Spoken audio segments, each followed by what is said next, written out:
tears don't diminish the memory of the last time Sidney Crosby faced Ryan Miller on the Rogers Arena ice. The Golden Goal, heroics for one, heartache for the other. Then, Miller was the visitor. Tonight, it's the American who carries the hopes of Vancouver fans. With 24 wins and 5 shutouts, the Canucks goaltender is keeping the Canucks in the Western Conference playoff hunt. His nemesis returns with his Penguins fighting for top spot in the East, buoyed by the return of Evgeny Malkin. The storyline has changed. The stage is the same. Who will prevail tonight?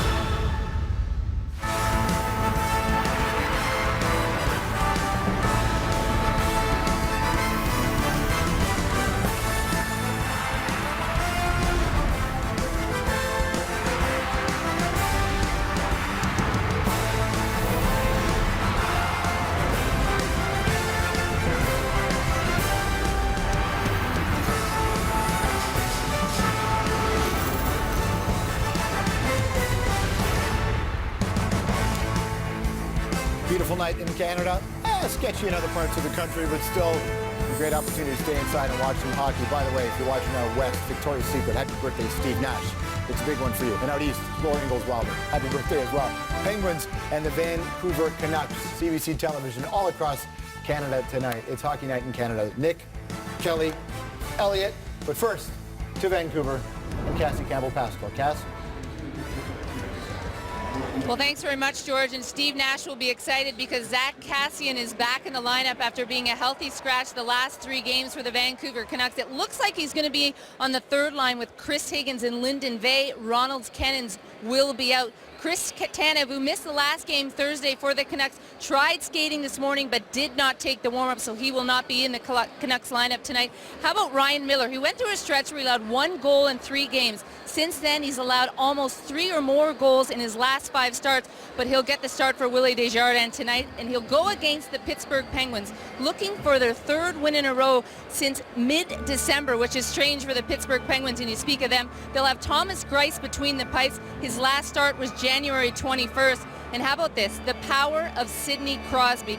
Prior to warm-up, so many number 87 jerseys, all here to see the NHL's biggest stars. The Vancouver Canuck fans will have to be a little bit louder tonight, George.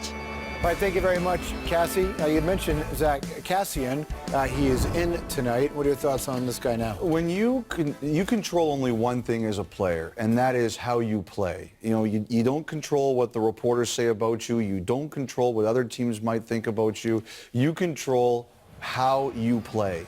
And Zach Kassian's back in the lineup tonight, and there's only one thing that he should be thinking about. What can I do to make a positive impact on this team? I can't think about what my organization might think about me. I can't think about how unhappy I might be. I can't think about or whether I'm frustrated by my role. I can only think about making sure I make the best positive impact on the Vancouver Canucks. Because if he doesn't do that, George, he's going to be right back out of the lineup. Daniel Sedin in his last 6 games has got 3 points, but he's a -5. Henrik Sedin hasn't only 1 goal in the last 13 games. This is a really clutch time of the year for the Vancouver Canucks because the LA Kings can learn how a few losses and you're in big trouble. We need more out of them tonight for the Canucks. 2 games in hand on LA, and we know what that win meant to the Kings today, beating Tampa Bay. So this is in many ways a must, and you hope that you've caught Pittsburgh on an off night here, a tired night. Back-to-back, team not used to being out west. You know, this is all the Western teams. The schedule never favors you. I get that. This is a night where you have to take advantage. 0-3-2 in the last 5 of the second game of the back-to-back, the Pittsburgh Penguins. So obviously it'll be an interesting night for them. But Crosby, as we've been talking about, has been trending up. Yep, they sure have. Great defensive team too, which surprises most people. There you go. Pittsburgh Penguins, Vancouver Canucks. The arena in Vancouver is getting hot. Puck Drop is next on Hockey Night in Canada. This period brought to you by Scotiabank, proud supporter of over 5,000 community hockey teams and Canada's 5th season. Welcome to Vancouver for Hockey Night in Canada, where it's the second meeting of the season between the Pittsburgh Penguins and the Vancouver Canucks. The Vancouver Canucks took meeting number 1 back in December 4th to be exact. It was a 3-0 win. But it was a loss on Thursday that was the big story, and Henrik Sedin's team was accused of not playing with enough passion. It was a 5-1 loss to the San Jose Sharks, and this is what he had to say. Sometimes I want to see us more frustrated. Just go out there and be hungry. Do whatever it takes. Well, it's going to take a lot to beat Sidney Crosby, Evgeny Malkin, and the Penguins tonight. The anthems next, and after, the voices you will hear is that of Craig Simpson and Jim Houston.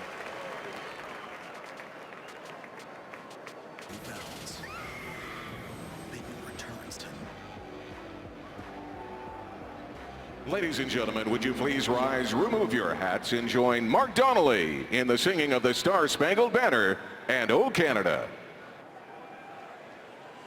Oh, say, can you see by the dawn's early light what so proudly we hailed at the twilight's last gleaming, whose broad stripes and bright stars through the perilous fight o'er the ramparts we watched were so gallantly streaming, and the rockets' red glare, the bombs bursting in air, gave proof through the night that our flag was still there. Oh, say, does that star-spangled banner yet wave o'er the land of the free and the home of the brave?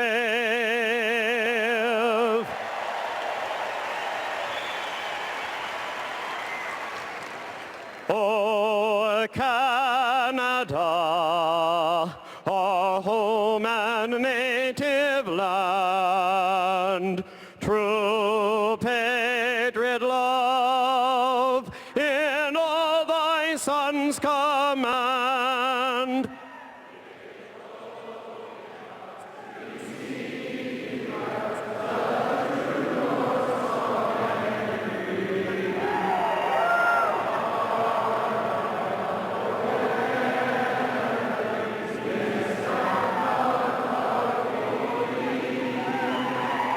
God keep our land glorious and free.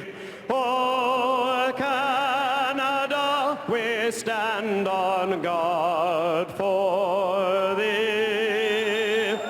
Oh, Canada, we stand on guard for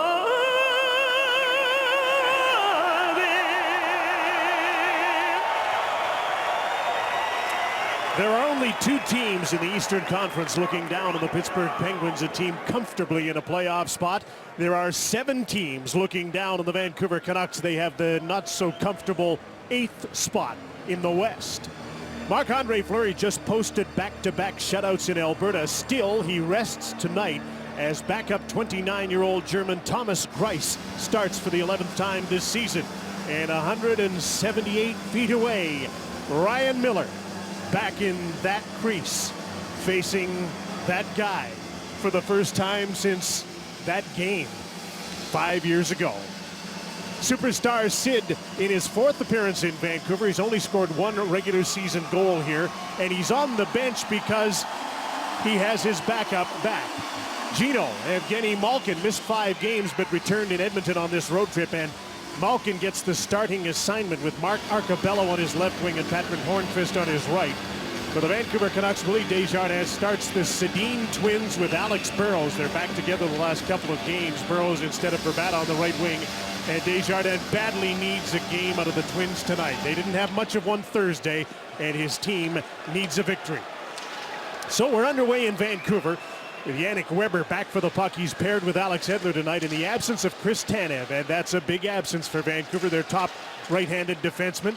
That's Henrik Sedin with the puck, and he'll start the breakout out of his own zone. Moves the puck to center, and Mark Arcabello takes over. Paul Martin with Chris Letang, the starting defensive pair for Mike Johnston's Pittsburgh Penguins. Letang to center, And a change will start for Pittsburgh, and on comes the top line. David Perron with Chris Kunitz and Sidney Crosby. And what a great night they had in Calgary last night. Sid scored a couple of beauty goals. Daniel Sedin late in his shift at center ice. Rob Scuderi with the puck for Pittsburgh. Long pass to David Perron. 8 goals in 14 games since moving over from Edmonton. And he gets the puck deep. That's Lucas Spiza. Back for it, and he'll start a Vancouver breakout to center. Yannick Hansen dumps the puck in. Bo Horvat, Derek Dorsett with him on a little bit of a different look fourth line, but Horvat and Dorsett have been on it regularly. Crosby trying to barge through the neutral zone. He was stopped by Dan Hamhuis, who got the worst of the collision, but the Canucks got the puck back. On Dupre with a good Vancouver forecheck here, led by Hansen and Dorsett. Robert Bortuzzo eluded a check and just got the puck to the line, and here's Steve Downey. The long pass, Nick Spaulding late in a shift to Downey. Bortuzzo shoots, and he just missed the net. Derek Pouliot is a rookie defenseman, number 51, playing on defense here with Bortuzzo. Downey, Brandon Sutter, Nick Spaulding, the forward line in for Pittsburgh, and Lucas Spiza gets the puck for Vancouver and out to center. So everybody's into the game early, but not many chances. Maybe one there for Nick Bonino, and he's stopped by Grice, who makes the second save as well on Sean Mathias. Vancouver's first chances of the game. Here's Pouliot, defenseman up on the play. Turned the puck over to the blue line, and back the other way comes Bonino with Sean Mathias. Puck's tipped back to the blue line. Adam Clendenny in for Radim Vrbata. He's a point away from 500 in his career. Chris Letang takes the puck. His breakout pass goes right by Zach Sill and goes for an icing call against Pittsburgh. Jim, one common theme when you're playing against Sidney Crosby will be try to take away his speed in the neutral zone. Don't give him much of a gap. Hamhuis takes the worst of the hit, but he was able to close the gap and not give Crosby any time and space. A really important game here for Nick Bonino, going as the second line center. It's a good hard shot on Thomas Grice. The Grice stays up high enough to get a piece of the shoulder. Alexander held the line for Vancouver as the Penguins tried to clear the puck. Letang will try the other side. Weber took a hit from Sill, but he kept the puck in. There's Zach Kassian, number 9, playing with Chris Higgins and Lyndon Vay on this forward line for Vancouver. Higgins won the battle off the boards, but then slipped and fell and still is able to keep the puck in. Kassian, who needs a big game, a centering pass. Sill is there in front of the net to intercept and start out. And he's checked by Chris Higgins at center ice. Dan Hamhuis. Be interesting to see what matchups Willie Desjardins wants tonight. It's tough with his defense decimated on the right side and 2 big lines in Pittsburgh to work against. And interesting challenge for Henrik Sedin as the centerman against Malkin, though. You don't have to work as speedy against Crosby where he darts in and out. It's more of a physical battle against Malkin's size and his strength. Should be able to beat him on the faceoffs, though. Should be able to win the faceoffs and get control. And Willie Desjardins, as Cassie was talking about, really try to focus on the energy of his team. It's interesting, even admitting he as a coach had to do a better job of motivating this group. And after a listless game against the San Jose Sharks, Zach Kassian gets his opportunity. He's had 1 shift in this game. After sitting at home watching the team from the press box, you know that's not a good feeling. You see what energy he can bring into the lineup here. Alexander moves the puck in. There's an offside call. Tuesday night, Gene Levy and Catherine O'Hara star in the a new episode of the comedy Schitt's Creek. That's Tuesday at 9 on CBC. This is a line that Willie has liked very much in his last couple of games. 19-year-old Bo Horvat in the middle. Derek Dorsett moves over to the left wing. Yannick Hansen is on the right side tonight. Ronald Kennens has been there for a couple of games. What a great challenge for Horvat here. He's been given a lot of responsibility by Desjardins, but this is maybe probably the biggest one he's had all year. Out against Sidney Crosby. One thing about Horvat, though, for a 19-year-old, he's a pretty good face-off man. He's takes a lot of draws in his own zone. He can be trusted by his coach as he's over 50% of the draws. And Sidney not having as good a year as he normally does in the face-off dot, under 50. Penguins break out. There's former Vancouver Canuck Max Lapierre, the right-handed center, cuts into the middle, got onto his backhand and couldn't decide whether to pass or shoot, and he got neither. Back the other way, Sean Mathias runs into Grice. There'll be a penalty on the play, and it'll be against Pittsburgh. Chris Letang incensed that he's getting a penalty here. And Jim, against this Pittsburgh team, that's what you have to think of. Transition quickly. They go in, all in on offense. Lapierre a little outside, inside. I think maybe overthunk it a little bit. Stanton got his stick in there. Watch how quickly, though, the Canucks go back the other way, catch the D flat-footed, and it's that little ending by Letang. Letang might have gotten away with it early on, but watch the stick come back and get underneath the arms, and Matthias goes down. So Vancouver gets the first power play of the game. They've fallen to 18th in the league on the power play, blanked in 7 of their last 8 games, and it seems if the Sedins don't do something on the power play, nobody else does. They have 28 power play goals this season, Craig, and the Sedins have been involved in 21 of them. You just don't have that balance, do you? There's a big drop-off on the second unit, and so if your first unit goes cold, you're left with not much success, and that's what we've seen. Alex Burrows, Alex Edler missed the puck, and Daniel Sedin is back to center. Pittsburgh's penalty killing has been good all year. It's 3rd in the league. Chicago has the best penalty killing unit. Henrik to Daniel in close quarters and back. So what's new? Up the boards to Alex Burrows. He's got Edler with him, and he bobbled the puck and has to chase it to center. Verbata, the 4th forward on this power play unit as Edler drifts back for the puck, and they'll start a change. The second unit's coming on. And what you notice there from the Penguins penalty killer is aggressiveness. They've got confidence in each other. They've worked well as units, and they've had success because they don't give you any free entry and they don't give you time or space. Adam Clendenning gets the puck deep. Higgins is out in this second power play unit with Lyndon Vay and Nick Bonino. Dan Hamhuis and newcomer Adam Clendenning, 22-year-old from Wheatfield, New York, near Niagara Falls. Picked up in a trade from Chicago. And here's number 44. Clendenning looks towards the net and passes off. Hamhuis, there's a screen set up in front. Clendenning to Bonino, turns the pass across ice. It skipped on Dan Hamhuis on the backdoor play, and he couldn't get the puck. Lyndon Vay, Higgins at the side of the net. Vay lost control, got the puck back for a second, then Craig Adams cleared it.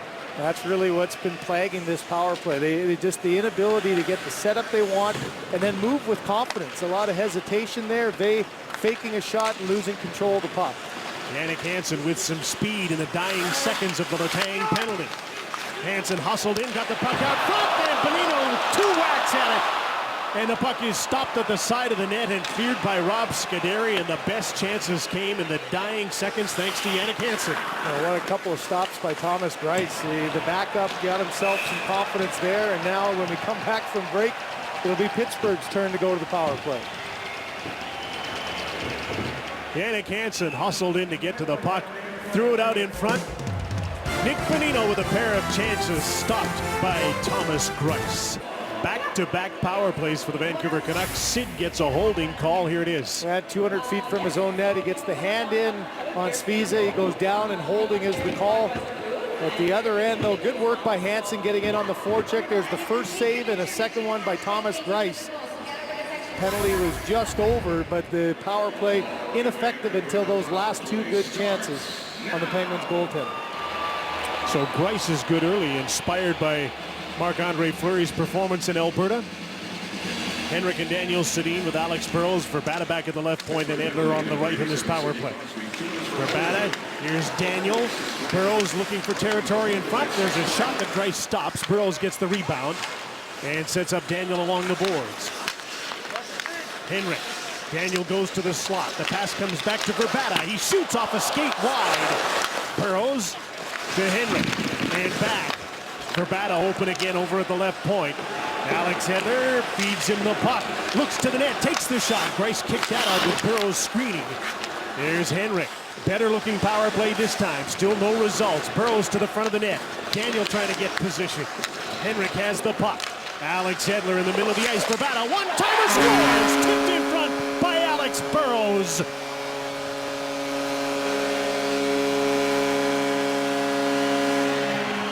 A power play goal for Vancouver. Burrows will get it, and Radim Verbata collects the puck because he'll have his 500th National Hockey League point.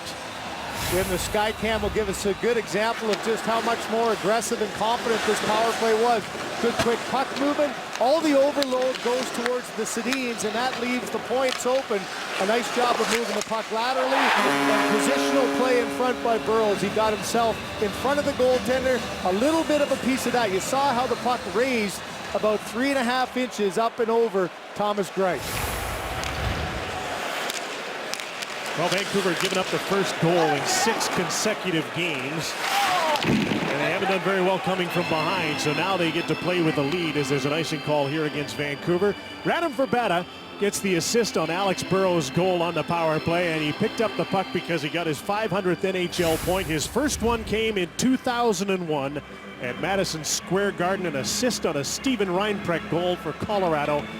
500 points 6 teams later. And there's the value of that right-hander. Right-handed shot playing either the point or that offside at times with the Sedins. It's a great accomplishment.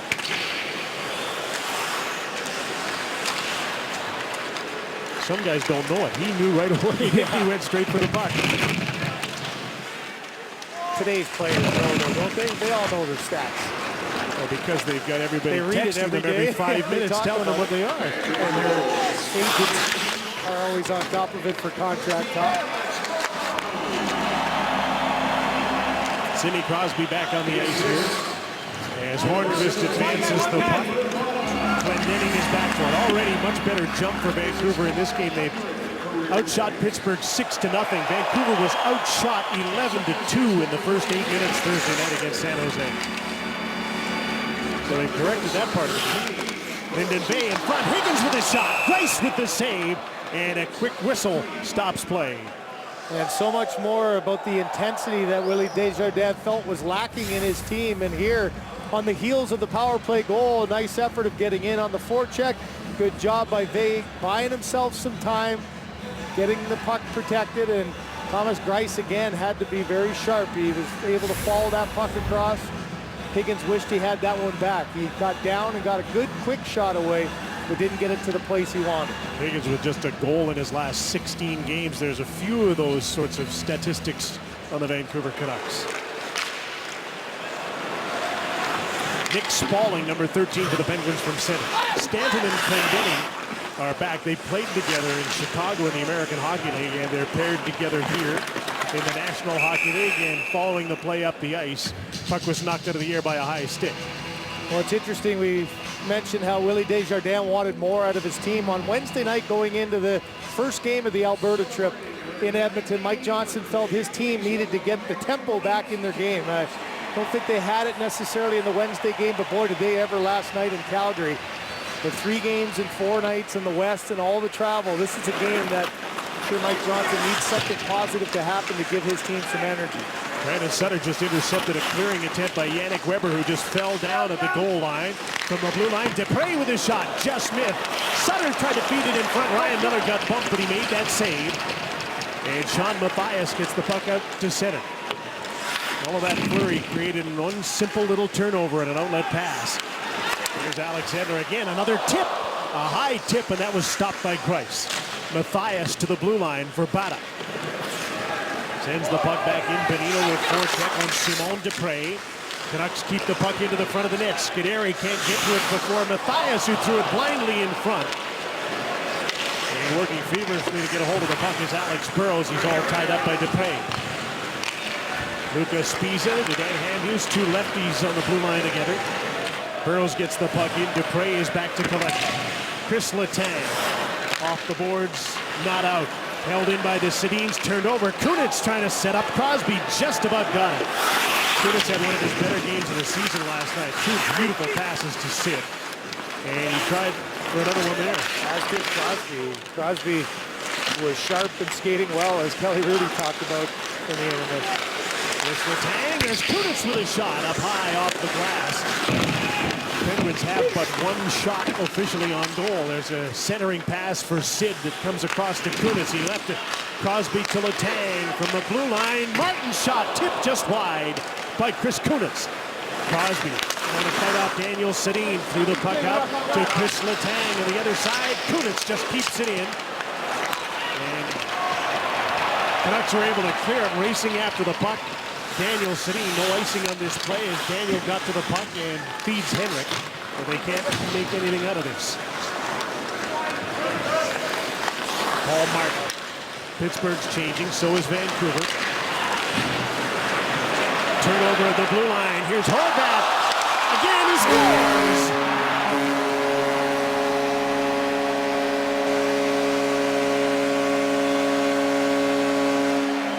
Follow the bouncing puck. Bo Horvat did, and it's a 2-0 Vancouver lead. You know, it's a coach's worst nightmare. You know your team's a little bit tired, a little bit sluggish, coming in late last night. And early on, there's been some mistakes. And here's one, an opportunity to get the puck forward. Lapierre, bad pass in the feet of Malkin. He doesn't handle it well. Nifty job, though, by Horvat, following it across. Credit Derek Dorsett. What a job to keep this one alive. Hansen gets out of the way, a little backhand pass, and that second effort there to tip it back. He misses his shot, hits his skate, but hits it out of midair right there. And two good examples of hand-eye out of midair, both guys, to put it in the back of the net. That group has played a lot, and they deserve to. And Bo Horvat has his 5th goal of the season. And Jim, that came after a good pushback shift by the Crosby line. They spent the whole time in the Vancouver zone, and then Malkin comes out and turns it over. Sill with a shot off the side of the net. Fed in front. Here's Sill again. He's checked by Chris Higgins. Adams turns and fires a shot deflected out of play. As the 4th line for the Penguins tries to come back and get closer. 19-year-old Bo Horvat has his 5th goal of the season from Derek Dorsett at 10:46 on Hockey Night in Canada. Eugene Levy and Catherine O'Hara star in a new episode of the comedy Schitt's Creek Tuesday at 9 on CBC. Kind of hard to figure out this Vancouver Canuck team. They had a very good game against Winnipeg on Tuesday, an awful game against San Jose when they were catching another team back-to-back, and then they bounced back here. Well, they get a second opportunity of an early pair of power plays, and after going 0 for 14, Burrows in front makes the play. A quick turnover at the offensive blue line, and Horvat goes hard to the net. This has been a much more energetic Vancouver Canuck team, catching a Pittsburgh team playing 3 and 4 nights. Gino Malkin won the draw. Letang's shot deflected wide of the net. Patrick Hornqvist trying to get up to speed here after being out 6 weeks with an injury. Really isn't quite there yet. Mark Arcobello's been a nice add to this line in the absence of Blake Como. And a puck that got away from Sean Mathias gets it over the blue line offside Vancouver. And Jim, I found it interesting, you know, as a head coach, you always make the decisions on your goaltender, and I wondered whether you'd get 3 out of 3 for Marc-Andre Fleury. He went in on back-to-back shutouts against Edmonton, and Calgary played very well again last night, but he decided to go with Greiss. I wonder if you just keep it rolling and let him be hot. I asked Mike about that tonight. I said, come on, you must have been tempted to go with him. Itching a bit. And he smiled and he said, no, I'm trying to think long-term. Yeah. We got a lot of games. And Greiss has played pretty well. And you think how important Fleury's going to be. It's not what he does in the regular season. It's going to be all about his playoffs. Puck's out of play. But when you get a goaltender who's red hot, and 8 shutouts now for Fleury, a franchise record eclipsing Tom Barrasso, I really thought that Edmonton game on Wednesday was a game, Jim, that he really needed. He had 1 win in 6 games. He had given up 4+ in 4 of those 6. And credit the coach for making the right decision there. It might have been a night to be enticed to go with your backup on that one. He wanted to make sure he got his goaltender some confidence and got the 2 points in the bag. An interesting Vezina race this year, isn't it? Absolutely. Rene, Price, Fleury, Bishop. You think at the other end, Miller started this season 10-1, and he's fallen out of that discussion, hasn't he, though? Their whole team has been .500 since the 1st of December. It's 15-3, and then Miller's gone 9-10-1 in his last 20. Well, I thought on Thursday night he was absolutely brilliant in the first 10 minutes when the rest of his team didn't show up. And they ended up losing 5-1. You know, this is a game, Jim, that the dreaded 2-0 lead. You know that you can't let your foot off the pedal against this Pittsburgh team. They've had in the past where not necessarily play well, but they have 5 or 10 minutes where they can turn a game around with the skill that they have on their bench. There's an icing call again against Vancouver. Cassie?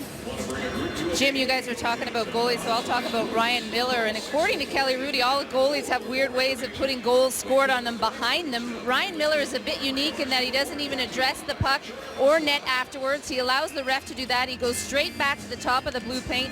His philosophy is to put the goal immediately behind him, and this routine also helps him from reacting in a negative way, which is something he is constantly working on. Jim?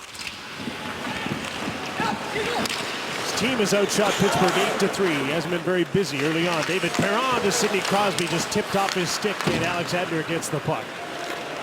Edler and Hamhuis together here. Hamhuis is now changing, and Edler and Weber will play against Crosby's line, but there's a hand pass, and it's a herky-jerky first period here that keeps the Penguins from getting going. It is, and I mentioned the Penguins' ability to turn a game around, and you look to your captain coming into the Western swing. He had one of his worst 5-game stretches in his entire career, just 1 assist in 5 games. He'd only done that 4 other times throughout his 598 games to this point. But this Western swing has turned things around, and good start here for Vancouver to try to contain him. So those 5 games were without Evgeny Malkin. As the Canucks win the draw, Edler takes a shot, and that was blocked, and that hurt. Zach Sill made the block. Weber holding the puck in for Alex Burrows. So even the best players want help. Here's Daniel Sedin. Burrows intercepted by Evgeny Malkin coming back. The Canucks scramble to try and get the puck again, and it is a scramble, and Pittsburgh gets the puck. Out to center, Hornqvist to Malkin. Yannick Weber trying to stay with a much bigger Malkin. In comes Hornqvist. Malkin centering pass for Arcobello. Knocked the stick out of Cassian's hands, but Henrik Sedin was there to clear the puck. Lots of sticks flying. The Penguins bench was irate that Chris Letang's stick was disintegrated by a slash by Burrows. No call made. Tip in by Kunitz. David Perron flies in, gets the hit on Hamhuis, and now he gets the puck. He's got Crosby with him. Kunitz is out front. Crosby protecting the puck, puts it back to the blue line, and that came just outside, and Cassian goes after Bortuzzo for shooting the puck on an offside call, and Robert Bortuzzo and Zach Cassian go at it.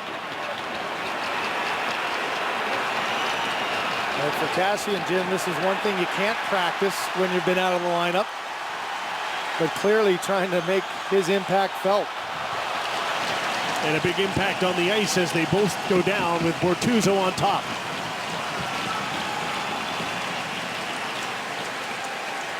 David Perron also going to the penalty box. Here's the scuffle in front. Hamhuis and Perron get their sticks up, and they're getting penalties. And an offside call and a late shot. Oh, a previously quiet night for Brad Meyer, and Gord Dwyer just suddenly picked up. Well, after the offside and a late call at the front of the net, you can see the hacking and whacking of both Perron and Hamhuis. They both go at the top of your screen. You got a fight going between Cassian and Bortuzzo, and then right off the left leg of Zach Sill. That one smarted as he did a key block shot. Here's the slash I was talking about there, right around the hands of Letang. The Pittsburgh bench all wanted a penalty. Letang actually still arguing on the ice right now, but to no avail. This will be 5-on-5, offsetting penalties, no disadvantage for either team. With 2 minors, though, I would have thought we were 4-on-4. They're 5-on-5. Arcobello along the boards. The puck's taken away by Sean Mathias. And Radim Verbata dumps the puck in. Paul Martin is the first man back to Chris Kunitz. On the boards to Sidney Crosby, and he'll start out 3-on-3. An errant pass turned over to Alex Edler. Chris Letang, link wide, a bouncing puck for Crosby. He's got Arcobello in front. Weber takes the man, Verbata back to help out with the puck, but Crosby wins the battle. Works out front, his backhander is steered aside by Ryan Miller, and Mathias carries the puck to center and dumps it in. Paul Martin is back, he and Letang together. Vancouver's changing on the fly. On come Horvat, Dorsett, and Yannick Hansen. This time to play against Evgeny Malkin. So once again, Willie Desjardins not hiding his fourth line. He's not afraid to play it. Yeah, especially when you get a big goal out of them. That's one way of getting a lot of confidence from your head coach. He's been starting after TV timeouts. He's been getting them defensive zone face-offs. Lucas Spiza. Referee got in the way there. Dorsett for Horvat, can't get to the puck. Simon Dupre, number 47, up the boards. Malkin to Hornqvist, and he played the puck back. Veteran Rob Scuderi. Rink wide pass to Zach Sill. Standing still, and he got by Stanton. The puck's thrown at the net. Steered aside nicely by Miller. And he sends Burrows down the right wing. He's got Henrik falling in behind him. Here comes Daniel. Slap pass, and Burrows is stopped by Greiss. I don't think Burrows got the tip that he wanted right in front of Greiss. Zach Sill to Hornqvist, and he flips the puck down to the Vancouver territory. Adam Clendenning is back. Well, there are times there, Jim, with Sedin, he's got so much on the ball trying to make a perfect play. At times, if you just put your head down and put that one towards the net, you might get the same better result. Nice job of Burrows going hard to the front of the net with his stick on the ice. Almost through. Burrows back in familiar territory, playing with the Sedins again. Well, you think part of that is that Verbata's been the only real constant goal scorer, and you needed some offense on the other lines. You're almost forced to break them up. Sometimes it's Burrows with the Sedins to get the Twins going, too. Yeah, absolutely. Fires them up as Greiss hangs onto the puck and stops play. Okay, so if you're on the ice against Crosby, you just have to try to contain, and at times it's about body position. Weber here, stick in the air. Verbata loses his, Weber loses body position, but he recovers fairly efficiently to get in the way. Here's that play. That's a slap pass that Chris Letang actually read perfectly, Jim. He got inside position on Burrows, got his stick in before Burrows could deflect it. Dan Hamhuis and David Perron have served their time, and they're back, and the Canucks are glad to have Hamhuis back with Sidney on the ice. Crosby to Perron. To the net, Miller steered that one aside, and he intentionally put the rebound onto Mathias. Nick Bonino, Mathias heads for the net. The drop pass, Hamhuis' shot just missed. Lucas Spiza on the other side. In for Nick Bonino, intercepted by Simon Dupre, and up the boards. Verbata holds the puck in for a moment. Here's Chris Kunitz. Waiting for Sid, and he didn't get the end of his shift. He'd gone off. And now Perron and Kunitz go off as well. Spiza to Burrows. There's the tip in. Sedins are coming on to join Alex Burrows. Paul Martin and Letang out to play against the Twins. Max Lapierre to center. Lapierre came over from St. Louis. Now he's chasing the puck. Here comes Henrik. Forced to his backhand. There's a rebound off Greiss, and he smothers it before Alex Burrows can get to it. Well, a couple great plays on the ice just in the last few minutes, and Ryan Miller hasn't been all that busy in his zone, but what a read here by Miller. He sees where the traffic is, and look at the rebound control. Puts it past Chris Kunitz and springs his team going back the other way. And Henrik Sedin here protects it to the outside, and a rebound was there for a split second, but Thomas Greiss able to find it before Daniel could get a piece of it. Pittsburgh's had some nasty turnovers, haven't they? Yeah, they have. Uncharacteristic, but they are playing 4 nights back-to-back. Puck is on the Pittsburgh bench, stopping play. Well, that is the danger, though. You know, as a player, sometimes that third game, you just find your energy, and it might not happen right at the beginning of the game. But if you get a bit of a burst and something good or something lucky happens, the game can turn. And that's the danger for Vancouver here. You've got a 2-0 lead, but you know how quickly against this team that can turn to 1. Straight ahead off the draw, Jannik Hansen. Alexander shoots the puck wide. Hansen has been one of Vancouver's most consistent players. And he's back on this fourth line with Horvat and Dorsett. Well, they're getting their ice time, aren't they? There they are. They've earned it. Eric Dorsett in on Simon Dupre. When you think of Dorsett, the valuable experience he had going to the Stanley Cup Finals with the Rangers. He played in a lot of key pressure-packed situations, and he's a great compliment, a nice add here to the Vancouver Canucks. Downey with a long shoot-in, steered aside by Ryan Miller. Twins are on the ice with Burrows again. Spalling back to the blue line, and Paul Martin, all he can do is dump the puck to the corner. Downey and Hamhuis battle.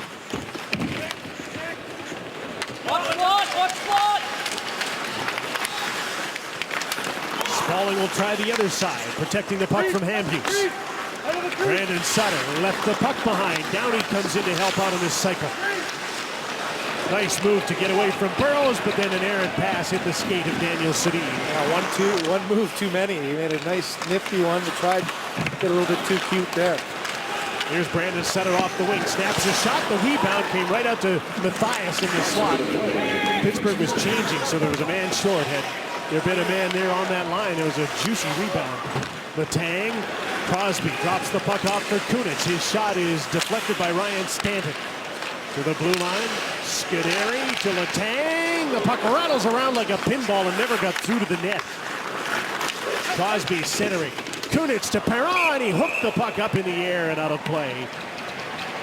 There are 38 seconds remaining in the first period. Start of the night, we mentioned the fact that Desjardins wanted energy, and this is one of the guys. You have to realize what your role is on a hockey team. Brissett will get in, he'll sacrifice himself physically, try to bring some energy around the net, get into those hard areas, and this line has really responded well. And the second goal of the game, good hand-eye by Derek Dorsett to make that goal possible for Bo Horvat. Max Lapierre wins the draw.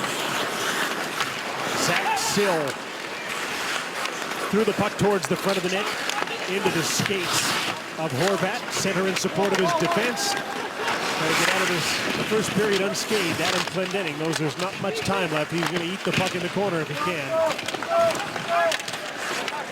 Checks the clock again. Gets to the puck. Up the boards. Derek Pouliot couldn't hold it in. And the Penguins are forced back to center. Rob Scuderi has the puck. What a difference 2 days made. Vancouver, much better performance in the first period than they had Thursday against San Jose, and on home ice against one of the top teams from the East. They've outshot the Penguins 10-7 and take a 2-0 lead to the first intermission on goals by Alex Burrows, his 12th, and Bo Horvat, his 5th. Coming up, it's George, Kelly, Elliott, and Nick inside the game with some backhanded compliments for Sidney Crosby on Hockey Night in Canada on CBC. Tomorrow is the final day to nominate your community to be the next Kraft Hockeyville. Visit khv2015.ca by February 8th. Brought to you by Kraft Peanut Butter. Welcome inside Rogers Arena, where the Canucks have a 2-0 lead after one period. And Mike Johnson and Willie Desjardins, the two head coaches in this hockey game, their relationship goes back a long ways. You have to go back to 1989. Both were doing their master's degrees at the University of Calgary, assistant coaches under George Kingston. Mike was in Willie Desjardins' wedding party. They both are connected through Hockey Canada. And imagine, they both interviewed for the Vancouver job and the Pittsburgh job. They talked every single day throughout that process, and they just imagined if one of them got the job opportunity. How about this? They both got their first head coaching job in the NHL late in careers after being such good friends all along. Pretty remarkable, Jim.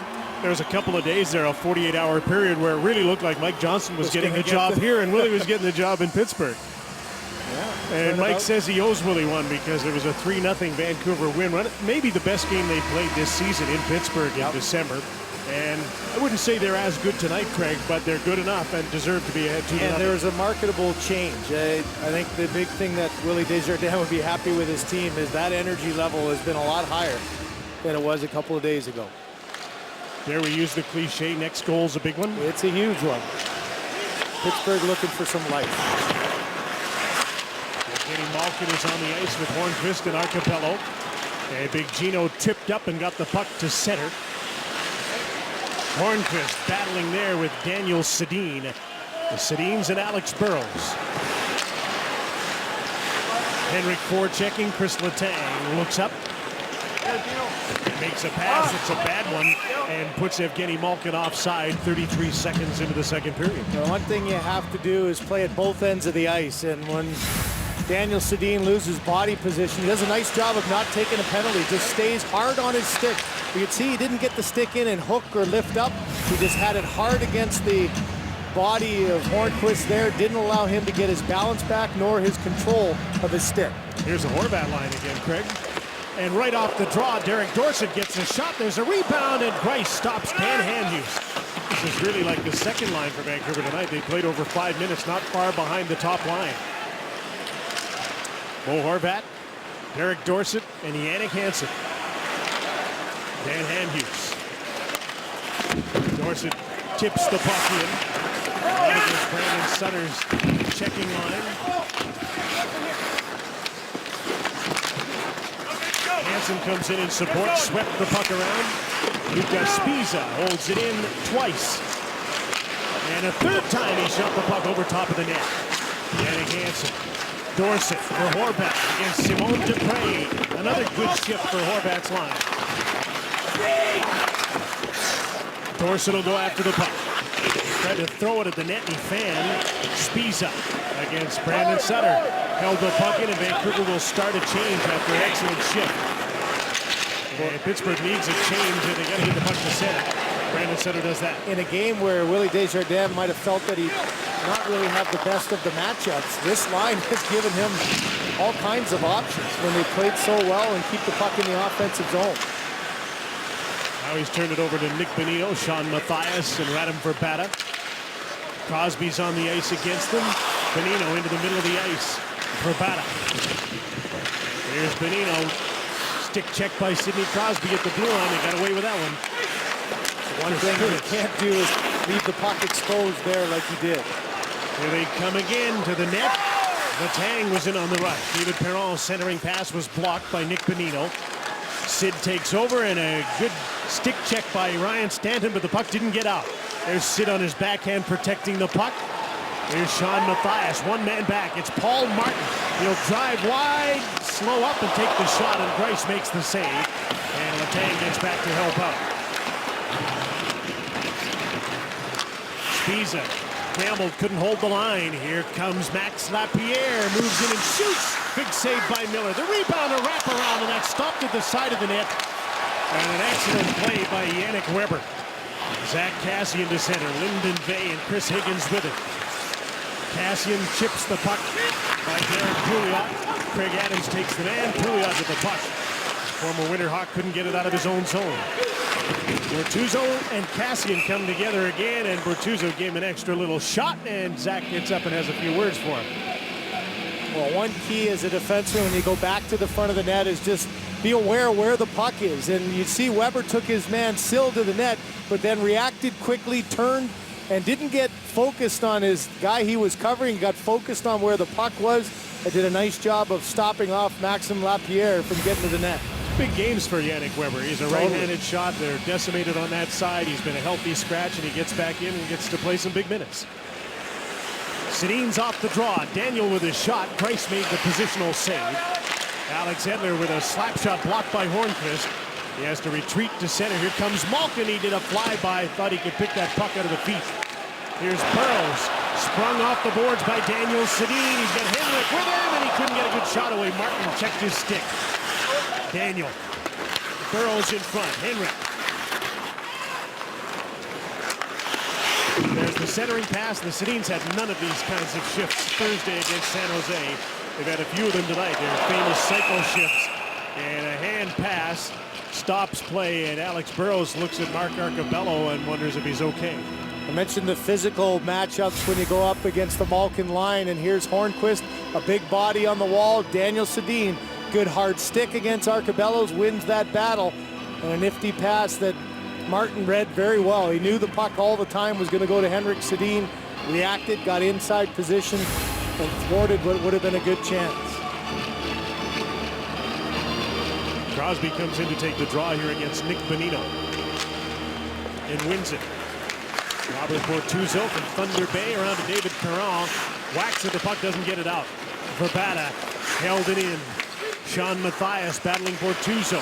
And a pass intended for the blue line was deflected over the glass into the stands. We mentioned the opportunity for Yannick Weber. How about this Pittsburgh defense? When you think of Oli Mata, the great young defenseman who's been out, Christian Ehrhoff, who's injured as well. For Mike Johnson, especially on the road, when you don't have the last change in the matchups, there's been a lot of big minutes by players like Bortuzzo getting an opportunity to play. Simone Dupre and young Pouliot as well.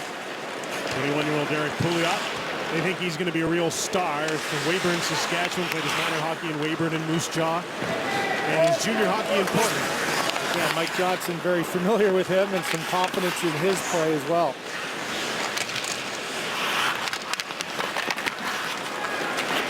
Here's Steve Downey. Wrapped up, the puck comes back to Brandon Sutter. There's a hot shot by Pouliot off the post and over the goal line as the net came off. No signal yet from the referee. I think that one went over the line before the net went off. A very close play and anxious moments. The official's going to talk it over. I no sooner mention his name than Derek Pouliot comes right down the gut and gets an excellent chance. And he's got himself a good hard shot. He's done it in junior. It's right off the post, right off the body. Miller can feel it, tries to get back. And that's boy, close. that is really close. Stanton is battling with Sutter, and that knocks the net off. Now the net can be starting on its way up when the puck goes over. That is almost simultaneous, isn't it? And the real tough question, it will be interesting to see from that overhead again. Can you see the puck completely over the line? There was no reason to blow a whistle. The whistle wasn't an issue. It's more... no signal from the referee. It was more of an issue. He wanted to see it. Boy, even there, you can't tell if the net is completely off, can you? This is a huge call in this game. And I said, Jim, this Pittsburgh team is just waiting for that moment to get that energy back. They're going to stay here overnight. Jim Rutherford looks on. He knows the importance of this one. So for the Penguins, trying desperately to win 3 of 3 on the road off the right pad of Miller. He felt it, couldn't get to it. Sutter never even got a piece of it. I don't think it's completely across the line before the post is off. Right, and the post is in the way there too. So the fact that you can't see the entire puck when it looks, oh boy, it's coming off right there. That is about as simultaneous as you can get. This one, again, you can't see the post on that angle too. It's almost one of those that when the officials confer on the ice, forget about what hand signals were made. As you mentioned, Jim, there were none. But they'll talk and they'll go to Toronto and say, our call on the ice is this. You got to prove it one way or another. If the call was no goal on the ice here, I'm not sure Toronto can overrule it. If the call on the ice when the officials talk was goal, it might be hard to reverse it that way.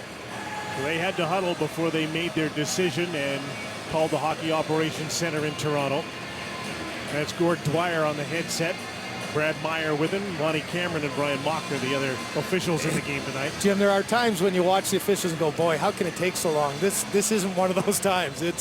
We saw it 5-6 different ways, and it was so difficult to garner whether that post was completely off when the puck went over the line. And because of that, it makes me think that there isn't a definitive call, so they'll have to go back to what these guys decided after they conferred. Look at the good heads-up play by Pouliot, though. Had his eyes up the entire time.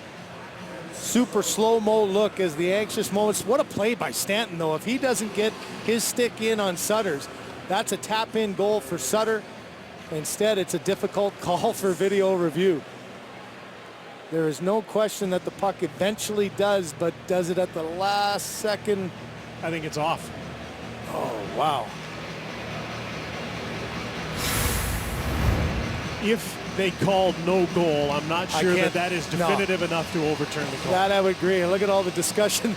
They've watched it in their video room as well. Gary Agnew and Mike Johnson, not sure of the call. And the implications are huge. As I mentioned, the fact that you're just looking for a shot of adrenaline if you're on that Pittsburgh bench, and that would certainly be it. It would be Pouliot's goal. He has one in his first NHL game. Ryan Miller trying to stay focused during this downtime and a long video review. Yeah, players are getting anxious. The Vancouver bench is emptying as players are stretching on the ice, moving around. You just don't want to get yourself in a lull. And Vancouver up by 2, hoping it stays that way, but also they don't want to lose any of their energy and momentum. And here we go. Upon further video review, the play is inconclusive. Therefore, the call on the ice stands. The net was off before the puck crossed the line. No goal. So now you know when they huddled together, they decided no goal. And the Vancouver Canucks continue to lead this game 2-0. And Gord Dwyer, nice job of explaining. Did you hear the fans, though? I think the fans thought the call on the ice was goal. They started to get a little anxious, and then when he waved it off and indicated, as Mike Johnson's arguing to the officials. He may be questioning what the call was initially because he didn't see one. Even Sid maybe had a little sense of hope there as the crowd moaned for a minute, thinking that the call on the ice was goal. And Jim, we've seen so many times that an official will maybe point and then take it back and discuss with the other officials and change his mind.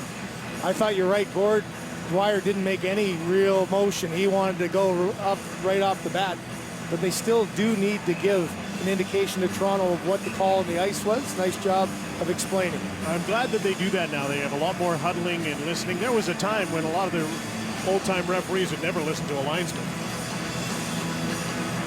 And now the four of them get together and they can all have an opinion. And here we go again, and Vancouver wins the draw in its own zone. And Daniel Sedin is out to center. Henrik is on the right side, and I think that was a shot for a rebound. Instead, it's into the glove of Thomas Greiss. Well, the danger now for the Vancouver Canucks, okay, you dodge that bullet, but you can't stop playing. And I think if nothing else, for the Pittsburgh Penguins on their bench, maybe a rallying call. You know, they feel that they probably should have had one. And here again comes Horvat going up against Crosby, and he wins another one. Beat him from the faceoff. Lucas Pisa. Great confidence in his fourth line, centered by Bo Horvat, playing against Sidney Crosby tonight. David Perron moves the puck to Chris Letang. Which one of those two has the shortest stick? Here's Crosby. There's a backhand pass. Chris Kunitz on his off wing, an easy save for Miller. The rebound is thrown in front. Dorsett closed his hand on the puck. Yeah. And there's going to be a penalty here. And he might have saved a goal. You can see why he grabbed the puck. You could see the thought process almost tick, tick, tick in his brain as he was in a penalty vulnerable number spot. 51, minor penalty, closing his hand on the puck. You hear the call, but watch, he sees that he's got pressure to his left. All of a sudden, Perron's there. He was going to just drop it down, but he thought he might have dropped it right for David Perron to pounce on it. Froze for a split second, and that's the right call. So Pittsburgh's power play, 7th in the league. That's a little bit deceiving because 21 of their 36 power play goals came in the first month of the season. How about 19 in the first 11 games? They were at a 41% clip. They're at a 14.3 since. And that's hard to imagine, too. It really is with the talent on the ice, isn't it? Letang off a one face-off. Here's David Perron, holds up. Chris Letang, screen shot. Miller got a little piece of that. David Perron. Hornqvist is the net presence. Crosby's on the ice. Malkin is there as well. Four forwards and a rover. And Chris Letang. Perron's one-timer. And he really doesn't have a stick for a one-timer, but he got that one away, and Miller stopped him. No, I would say David Perron is better about 40 or 50 feet closer on that one. He's got a quick little release, but this is one that just happens from the sky can so quickly. Watch. Pressure by the penalty killers. Four guys in a small area and nobody in front. And David Perron almost wastes one there, and he knows it. With nobody in front of Ryan Miller. Standing off the draw taken by Bonino. Malkin won't let the puck out. Hornqvist up against Alex Edler. Crosby on the boards. David Perron waits for Hornqvist to get set up in front of the net. The cross-ice pass, and it bounced on Gino out to center. Malkin again back to the attack. Crosby's down low, wants the puck, the backhand pass. Perron's one-timer hit a leg in front of the net. Ryan Stanton. Ian Edler killing the penalty here with Bonino and Yannick Hansen. Crosby gets the puck. His pass back. Malkin had to reach for it. Didn't get a good shot away. And the Canucks are able to get it and clear it. And doing a pirouette at center to get out of the way was Gord Dwyer. Pittsburgh with some pretty confident puck movement, but always just a little bit away. A lot of reaching, and Malkin outstretched, not getting much on that shot. First power play in. Now he dropped the puck right back outside the line. The second unit will come on. They usually don't get an awful lot of time. This first unit usually stays for most of the 2 minutes. Chris Letang, Steve Downing. Chris Kunitz is on the ice. Crosby stays. Malkin stays. And so does Letang. John Mathias sends them back down the ice. Sometimes, Jim, with that staying so late, they can be vulnerable for shorthanded goals against. They've given up 5. You hang in there trying to get a goal, you get susceptible to being tired and getting caught.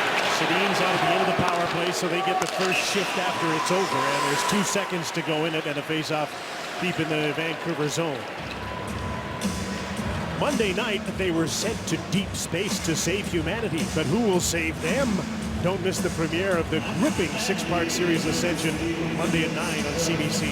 You know, you're so used to seeing Sidney Crosby with his hands so quick, but this big body, look at this little pull-up, 3 little plays with stick handling in a short area, and Evgeny Malkin, without moving very quickly, can do so much of it with his stick and hand.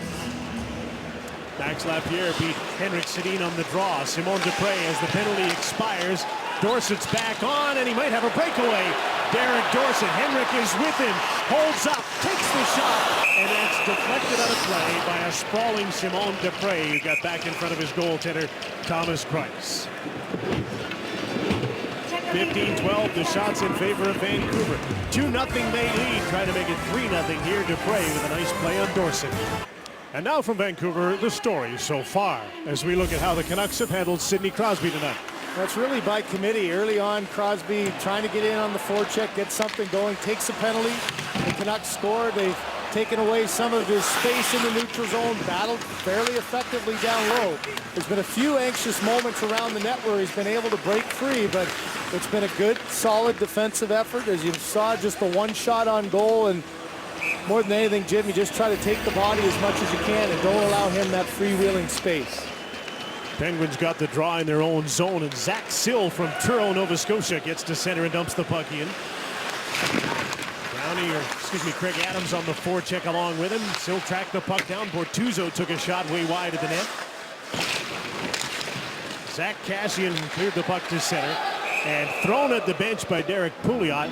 And everybody had to duck out of the way there, including Crosby. Oh, Crosby and Perron got a piece of that one, and this has not been a typical Sidney Crosby type year. He's had, as you mentioned, dealing with the mumps and had some rare injuries, missed the All-Star game and 1 game after, but those numbers are un-Crosby-like. Even good numbers, obviously, almost 1.2 points a game, but you wonder what kind of season it's going to be down the stretch for him. Well, it might depend on whether they can keep their lineup together. But I think part of his problem is that they've had such a disjointed lineup all season long. They've used 37 different players. They hung in there early on with the injuries. Rabada with a backhand shot. Price poked to the side. They haven't been in sync, have they? In 50 games of training camp. Bonino to Weber, his shot. A blast, but over top of the net. Weber's got a good shot, but he missed the mark. Bonino's in the slot. Good stick by Pouliot to poke the puck away from him. Weber holds the line and keeps the puck in. Radim Vrbata in front for Bonino. That's blocked by Pouliot. Crosby came onto the ice, feeds Chris Kunitz. And the Penguins get the puck down the ice, and they've iced it, and they'll have to go back into their own zone for a face-off. Once again on Monday night, they were sent to deep space to save humanity, but who will save them? It's the gripping 6-part series Ascension, Monday at 9 on CBC. Head-to-head, Henrik and Crosby. Henrik wins the draw. Daniel cut in behind him, played the puck back to Lucas Sbisa. His shot deflected just wide by Burrows. Off the crowd in front of the net. Dan Hamhuis. Daniel, puck skipped off his stick. Sbisa. Henrik got away from Pouliot, who had to stay on because of the icing call. Daniel has the puck. Bortuzzo watching him in front. Burrows trying to get some open ice. The Canucks trying to take advantage of this third pair of defense that got caught on in the icing call. Just about did it. Now they get to change. Nice job of Bortuzzo, though. He used that big, long stick and just forced Sedin behind and took the puck away. Here's Alex Burrows. Daniel Sedin squeezes at the net. The slap shot went just wide. Burrows holds the puck into him for Daniel. Back to Henrik, and a back pass. They actually missed each other. That's weird. Doesn't happen very often. Daniel into the shift here. And he has the puck in his own zone. He'll play it off the boards to Yannick Weber. Alex Edler back. Downey fresh off the bench, forechecking. Weber to Edler. And the Penguins back off and finish a change. There's a turnover at center ice. Downey straight up the middle with an easy save for Ryan Miller as he took the shot. A much needed face-off and some rest for the Vancouver Canucks. Changing, you mentioned head-to-head. Henrik against Crosby. The draw was won back. An excellent tip as after winning the draw, Henrik Sedin right to the front of the net. And in super slow-mo, you saw how close that was. Here again, defensive zone face-off. Good centerman for Pittsburgh, and Bo Horvat beat him on the draw. Horvat is the best rookie centerman at face-offs in the league this season. Centering pass from Dorsett, knocked away from the front of the net. Hansen tried a backdoor play. There's a shot by Ryan Stanton that whistled wide. Clendening holds the puck in. Bo Horvat wrapped up by Dupre. Dorsett gets to the puck. Tried to feed Yannick Hansen or Horvat. Intercepted by Simone Dupre. Missed his pass, and Dorsett intercepted, trying to walk out front. A mad scramble, and the Penguins collapse to the net. Downey late in the shift, got by Ryan Stanton. Made it to center. Here's Brandon Sutter, wide on Clendening. Stops up, feeds the puck into the middle. Spaulding with a shot, and Miller makes the save and stops play past the halfway mark in period number 2. Vancouver has first period goals from Burrows and Horvat, and a 2-0 lead. What a great shift for Derek Dorsett with Bo Horvat and Yannick Hansen. There's some agility from Derek on Hockey Night in Canada. Time now for a Budweiser red light scoreboard and a game that interests Canucks fans as the LA Kings win 4-2 in Tampa. 5 different goal scorers in Toronto as they beat Edmonton 5-1. Dale Weiss, the former Canuck, gets 2 goals for Montreal. Charlie Coyle makes it 1-0 for Minnesota over Colorado. Another game, Jim, that Canucks fans will be interested in watching tonight. Well, that's for sure. It is that time of year already with the Canucks holding games in hand on everyone, but they got to make them up now. They have to play a lot of hockey every second night the rest of the way.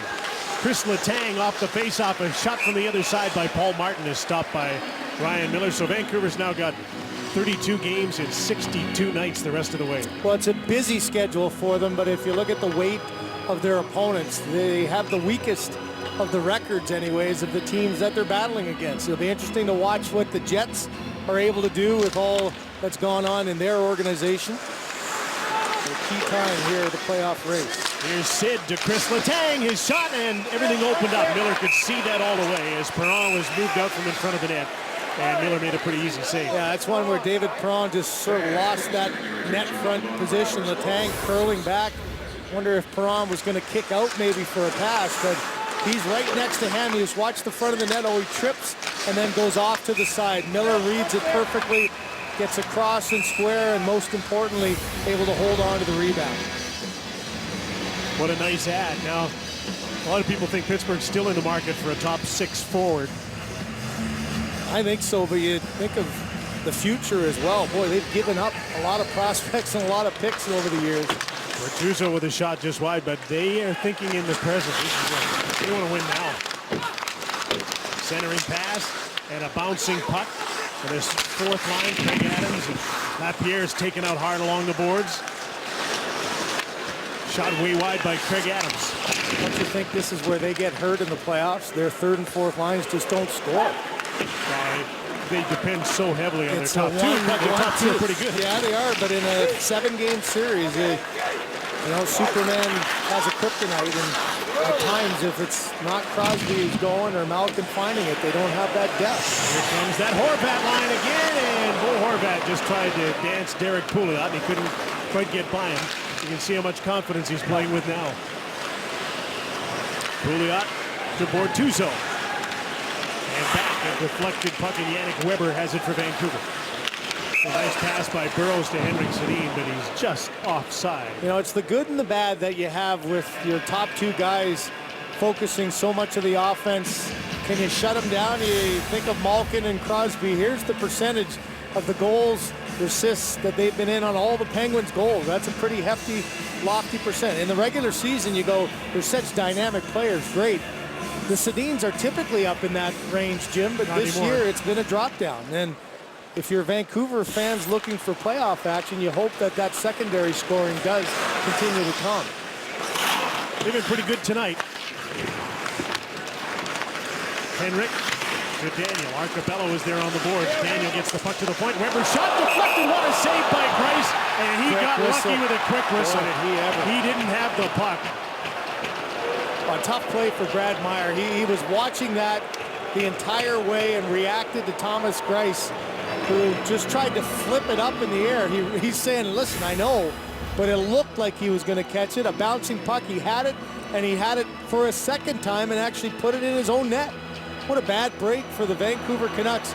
Excellent reactionary save, but he actually puts that in his own net. Boy, Henrik just about punched it into the net, and then it wouldn't have counted. And Greiss knows he got a break, and credit Brad Meyer. He said, hey, I know, but it looked like he caught it, and he blew it. I don't mean he blew the call, he blew the whistle. Penguins win the draw. Downey didn't get the puck out. Stanton kept it in. Higgins forechecking with Zach Kassian. Lyndon Vey.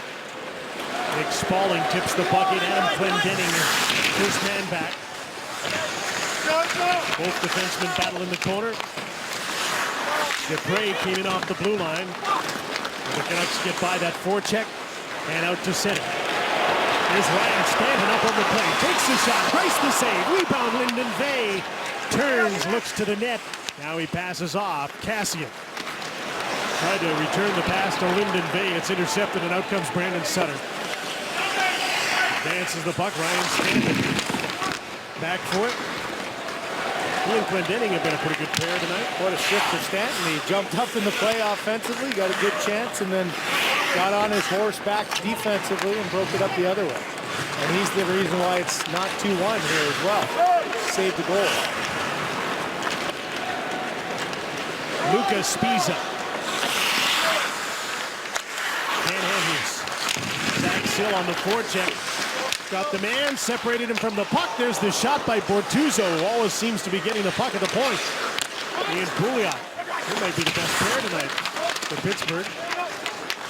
Getting a lot of ice time and playing pretty well. Here's Pouliot at center. Bortuzzo. Zach Sill. Getting Malkin off the bench. Here's Hornqvist trying to get to the net. Andrews takes the man. And back with the puck is Nick Bonino when he flipped it out to center. Malkin stopped at the blue line by Spiza, who stood up on it. Verbata stole the puck from the rookie. Verbata shoots, and Greiss makes the save. Well, a couple odd man rushes for the Vancouver Canucks. One led by a defenseman jumping up in the play. Stanton reads it well. Higgins with a nice little pass. Instead of worrying about getting a pass across, a good hard shot that Greiss handles. And then how about this? Youngster trying to expose the puck and make a play. Verbata says, Once again, nice job of taking away any pass. Both times leaving the shooter to the goaltender, and the goaltender did his job. Puck's over the glass and out of play, so they'll have another face-off.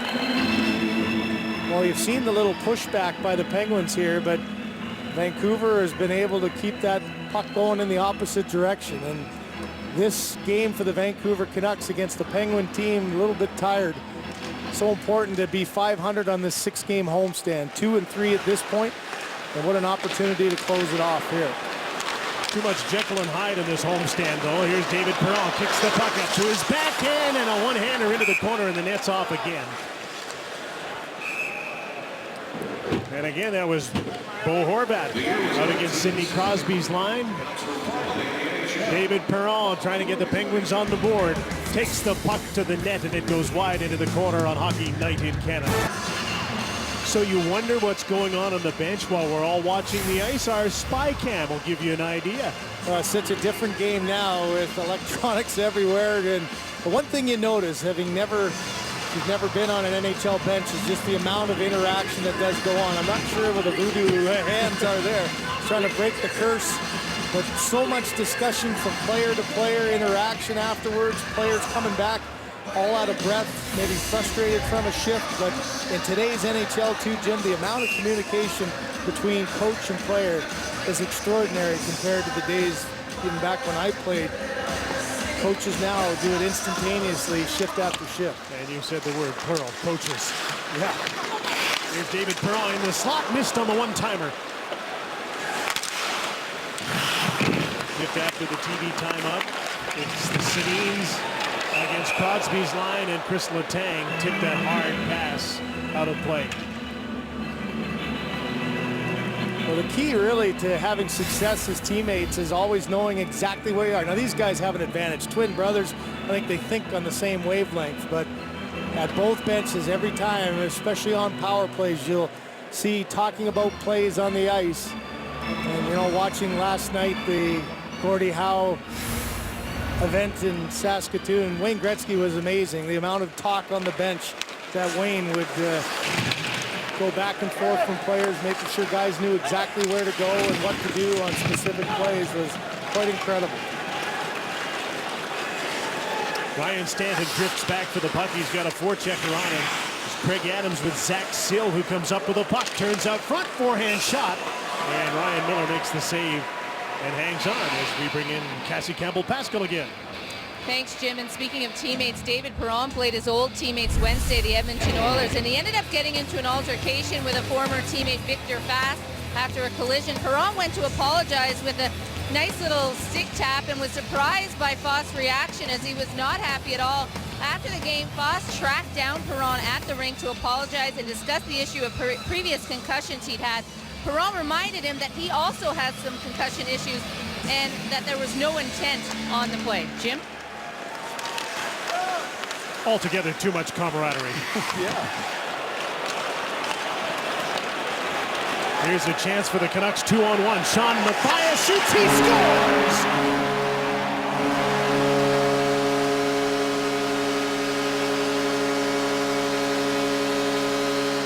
Beauty of a shot with Hamhuis as a decoy. It's a 3-0 Vancouver lead. The Penguins pressuring offensively, taking some chances in the offensive zone. Creates the odd man rush, but credit Matthias. Malkin here battling deep in the corner. Puck ends up coming out, and I just thought Matthias did an excellent job here of not overreacting.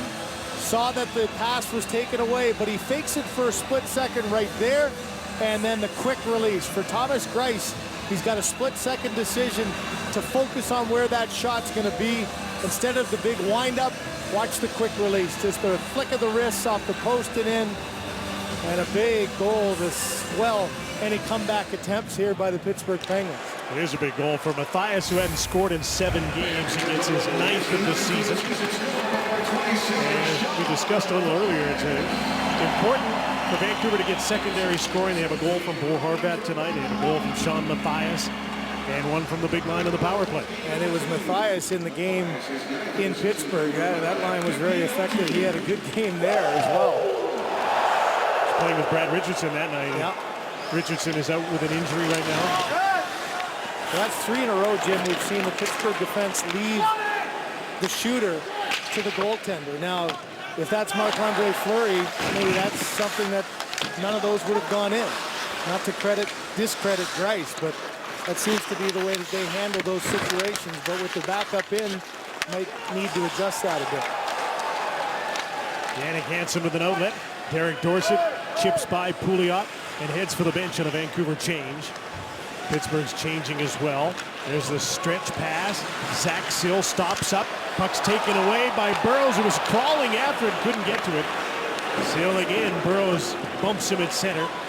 Clendening is back. He thought that was icing. He stopped skating, and then he had to pick it up. Got the puck to Stanton. He has it taken away by Zach Sill. A pass to the front of the net from Henrik Sedin to Clendening. Burrows looks around. He sees Henrik in his usual position over on the right side to Clendening. His shot tipped by Daniel Sedin right on. Clendening again. Alex Edler. Daniel Sedin returns the pass. Edler crunched against the boards by Chris Letang.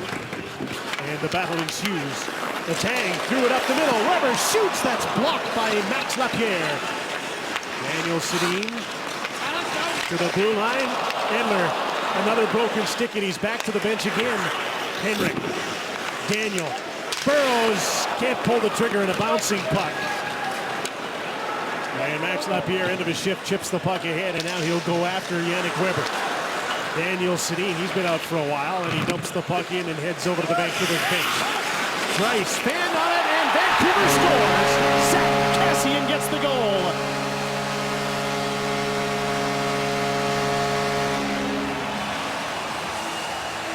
gift wrapped. Grice gives it away. Kassian bumps a long slump with an empty net. It'll look beautiful in the summary tomorrow to him. Well, is there another guy on this Vancouver roster that would have needed or wanted a gift like that more than that man? Zack Kassian. 21 games without it.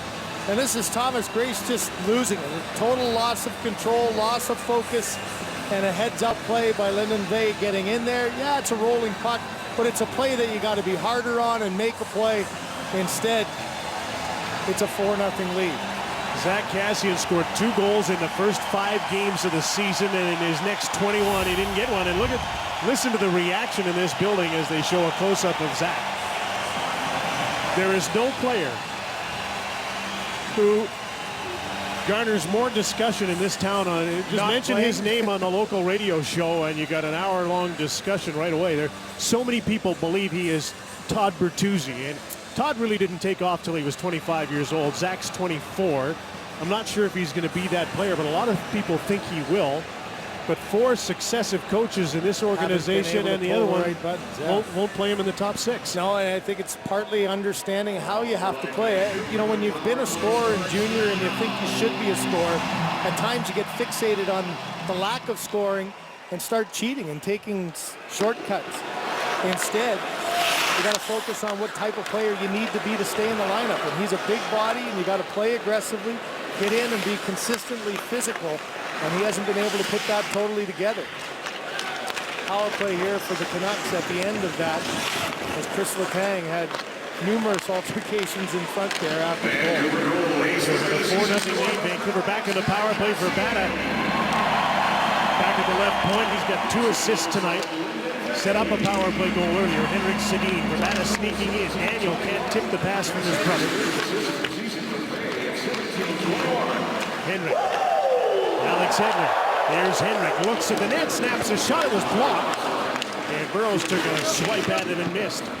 Daniel. Alex Edler. Henrik. Side of the net. Burrows can't tuck the puck in. The penalty on Letang is unsportsmanlike conduct. That's why he sits in the penalty box with Vancouver on the power play for the 3rd time tonight. They're 1 for 2. And suddenly with a 4-0 lead, they look a lot more confident, don't they? What a big call that was, the no goal. I mean, this would have had a completely different complexity of this game had that one gone in. The net did come off right before the puck went over. It looked like it was going to give the Pittsburgh Penguins life and get them right back into a 2-1 hockey game. And over at the Pittsburgh bench, Marc-Andre Fleury is trying to be invisible. He's not coming in there. This number could double, and I don't think you'll see him coming in. I do think, though, that Frank Johnson's got to have in the back of his mind. He had a little good run going, back-to-back shutouts. Geez, maybe you could play him again. Lyndon Vay with the shooting. Late in the power play. The Letang set to come back on. Stanton can't hold the line, and the play goes offside just as Letang returns.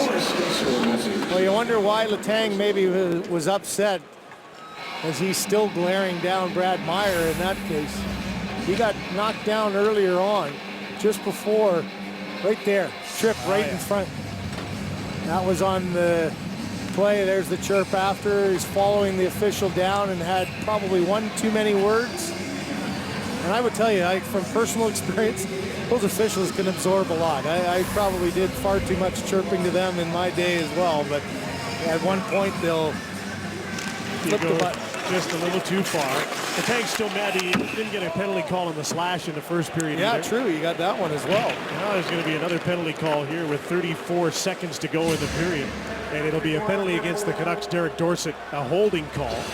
Speaking of unsportsmanlike conduct, Henrik Sedin got one in a game against San Jose to put Vancouver down 5-on-3. It's the first unsportsmanlike conduct for talking to a referee he's ever had in his first USC in 7 years. So you look at the penalty on Dorsett. And there's the chirp by Malkin saying, hey, how much more do I have to do before the arm goes up? Pittsburgh on a late second period power play. There's a good stick by Nick Panino to tip the puck out by David Perron. Kunitz off the boards. Alex Edler's in deep. He knows there's not much time left in this period. He's got a ways to go yet. Along the boards, Crosby stole the puck. Backhand pass. Perron to his backhand. Tried to pass in front, and it was blocked. Perron again. Perhaps he should have shot.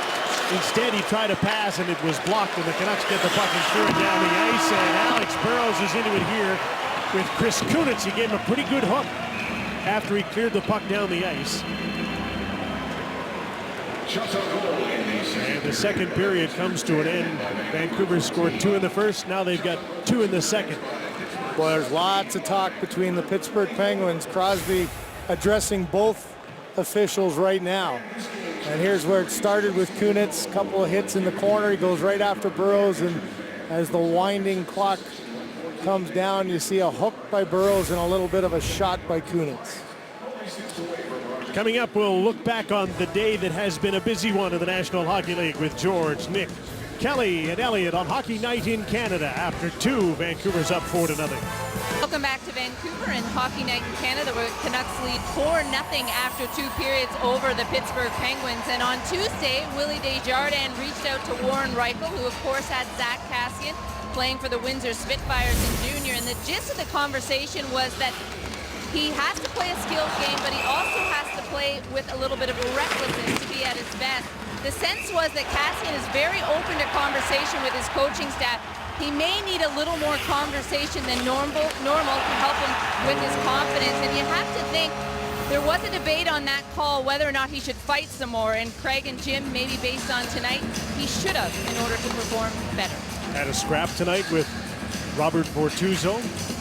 Got a goal. He's only played under 5 minutes tonight. Other than the fact that he put a puck in the empty net, it hasn't been a spectacular night for him. You really hope coming out of this that maybe that gift of a goal gives him a little bit of confidence and a little bit of a energy boost. This period starts with Pittsburgh on the power play for a minute 27 seconds with Derek Dorsett off. I'm not surprised Crosby got tossed. He was jawing the entire start. We've got a lot of that from Pittsburgh today. Absolutely. Lots of talk between the captain, assistant captains, and the officials. Vancouver's shorthanded. Nick Bonino plays the puck back. Here's an interesting stat. I don't know if it means anything, but you're an analytics kind of guy. Pittsburgh is 0 for 23 on the power play in the second game of back-to-backs. Here's Sean Matthias, and he just about made it 5-0. Yeah, it is an interesting one. You wonder if just their focus or intensity. That's a pretty damning stat line on a team that should be able to score on the power play almost at will, right? And since we're in the market for stats, here's another one. They haven't won a game coming from behind in the third period this year. That's the one thing. They've been get up early and keep it on. The first period's been their most productive period goal-scoring wise, and they haven't been that team that can come from behind. They've been able to win 10 games tied going into the third. Well, that was a bit of a mess. Vancouver comes out with the puck. Here's a breakaway chance, and Jannik Hansen has his stick knocked out of his hands, and there'll be a penalty on the play for slashing, and it's a penalty, not a penalty shot. And yet another frustrated Penguin as Letang, who's been on the back end of getting his stick slashed. Nice little saucer pass by Sean Matthias. And I thought it was an excellent play there by Thomas Greiss. I'm not sure if Letang was the one that really knocked the stick out. Yeah, he got a little bit in the hands, but it was followed up by an aggressive stick by Greiss. So 4-on-4 for 14 seconds, then Derek Dorsett comes back, and Vancouver will be on the power play for the 4th time tonight. And if you're looking for just a cherry on top, don't you think one of the Sedins get a goal and get off the schneid as well? They could use a little offensive confidence as well. Henrik's got 1 in 13. Henrik, Alex Edler cuts to the front of the net, had his stick checked by Robert Bortuzzo. Nice job, he just leaned on it. Here's Max Lapierre. He joined Vancouver for a couple of years in 2011 and became part of the reason they became one of the most hated teams around the league. Smile like poison come to supper. There's Alex Burrows on the power play. He's got a power play goal tonight. Verbata. Daniel Sedina, hard pass for his brother who had to take it off the boards. Alex Edler, Verbata's one-timer, blocked by Craig Adams, and he didn't even know where the puck was. But he got some help from Brandon Sutter to get it out to center. Rob Scuderi trying to clear the puck, couldn't do it. Henrik. Here's Alex Burrows to the net. Daniel scores!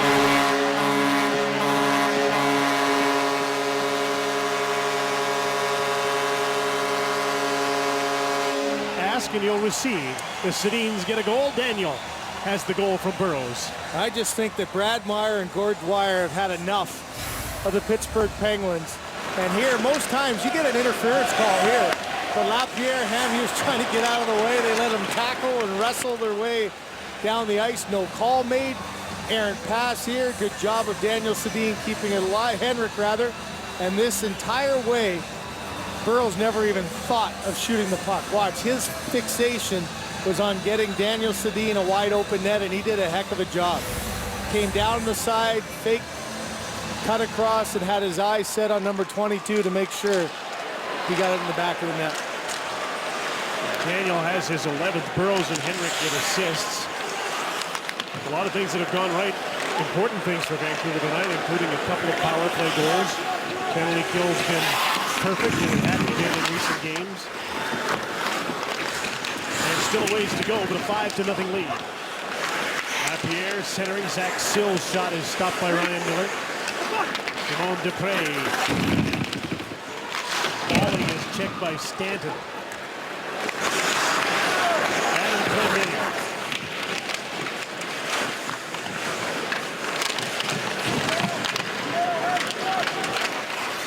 Crosby snuck onto the ice and took the puck away. Threw it into the middle. Sill's shot is blocked. Bouncing puck side of the net. And Ryan Stanton got a hold of it and flips it down the ice. And because it's rolling, it's going to get across the line for icing. Fourth line of the Vancouver Canucks has been another big story tonight, centered by Bo Horvat. They really have. When you can get on the score sheet and get what was a really important goal, that second goal of the game, but more importantly, starting a face-off. When you've got a young player, you can put him in difficult situations defensively, and Bo Horvat's had a great game in the face-off dot, and that line is looking like they've got good chemistry, they trust each other, and they're playing hard for each other.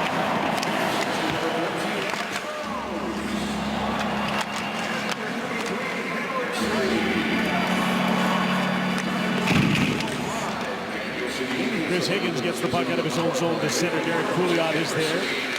David Perron back in to Crosby. The pass is behind him. Crosby turns. Now he has possession. A cross-ice pass. Letang shoots that one off a stick. And Horvat got a piece of that and put it over the glass. And let's look back on Bo Horvat's night at center ice. Well, one of the most important things for young centermen in the National Hockey League is to learn how to be proficient in the face-off dot. Your coach will have no faith to put you in a spot, and he's had some tough tasks. He's been against Crosby, he's been against Sutter, both guys who can win draws in key situations, and a credit to Horvat, as he does there, keeping one alive. Will buy a lot of extra ice time. Absolutely. No sense of Willie Desjardins trying to hide him at any point. Malkin to the blue line. Letang. Paul Martin on the other side. Couldn't one-time it. Instead, he put a pass into the slot. Tipped up into the face. Patrick Hornqvist. Letang again. Paul Martin again. Another slap pass, and this one missed. Mark Arcabello. Malkin. Return pass from Martin. In deep now to Hornqvist. Looks for Letang back at the blue line. Wheels it in, takes a shot. That went off of Miller, and he still doesn't know where the puck is. There's a big battle in front. Hornqvist is in the middle of it. He gets knocked down, and the referees are letting him spar right now. There's Yannick Weber and Hornqvist, and now Hornqvist has had enough, and he goes... How many shots are you going to get? Yeah. Goes back after Dorsett. And finally, the play is stopped. And Brad Meyer is going to call a penalty. I don't blame Meyer at this point, just trying to get this game going and not slow it down any more than it was in that second period. But look at the battle in front. Comes in the corner of your screen to the right. There's the first shot by Weber. A reaction by Hornqvist. No call. Couple of hacks. Yeah, that's okay. Now all of a sudden Dorsett gets slashed and he goes back at him. And finally, it's almost shaming you into blowing the whistle and coincidental minors for both.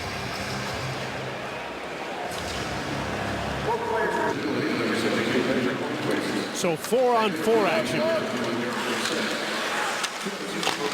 Adam Verbata. 2 points tonight, 501 in his NHL career. His pass to Lucas Pisa. Dumped it into an open corner. Bonino is checked. Verbata protects the puck from Derek Pouliot. And then Pouliot took it away, and he'll start out. Brandon Sutter to center. Stops and waits. Letang's come onto the ice. On comes Paul Martin. Skates onto the puck to Letang. Nice tip and a nice save. Ryan Miller on Chris Letang. Great read by Miller. He saw that the whole way. Knew exactly where that shot pass was going to. Sedin's come on 4-on-4 against Crosby and Kunitz. Daniel for Henrik just out of his reach, and Letang takes the puck for Pittsburgh. Backhand pass to Kunitz. Gathers it in. He's got Crosby with it. But he's got a handful with Daniel Sedin, who took the puck away to his brother Henrik. Daniel. Edler's there as well. Adam Clendening. Well, that was going to be pretty. Tried to flip it to himself in the middle of the ice and couldn't quite make it work. Well, another thing you notice there is the Vancouver defense has done a nice job of keeping the gap in the neutral zone tight. The one thing that the Penguins are so dangerous at is if you give them the line easily, they crisscross so effectively and open up dangerous chances. It's been a frustrating night for the Penguins there. There's another example of just what you said with Yannick Weber standing up in the neutral zone. Now he's back after Evgeny Malkin to the blue line. Scuderi. Bortuzzo takes a slap shot, and that's steered aside by Ryan Miller. Yannick Weber looks around, sees he's got some time. Pass into some skates, and Alex Burrows has the puck. Hornqvist and Dorsett have returned. It's 5-on-5 again. Yannick Weber. Horvat. Dorsett fakes the shot in front, off the stick. Horvat couldn't get it. Adams had him tied up. Zach Sill back to center into the middle. There's Craig Adams. Dorsett on the back check. Caught him, turned the puck over, and sent it out to Horvat at center. Dupre stepped up and dumped the puck in. Zach Sill got knocked down by Yannick Hansen. He was none too appreciative either. Hansen with a back pass. Higgins gets the puck deep for Vancouver. Hansen's pass hit the back of the net. Here's Horvat. And Higgins bounced off him. Hansen by everybody, and a bouncing puck goes down the ice into the Vancouver zone. 26-19 of the shots in favor of Vancouver. That's an accomplishment in itself to hold Pittsburgh to under 20 shots at this point in the game.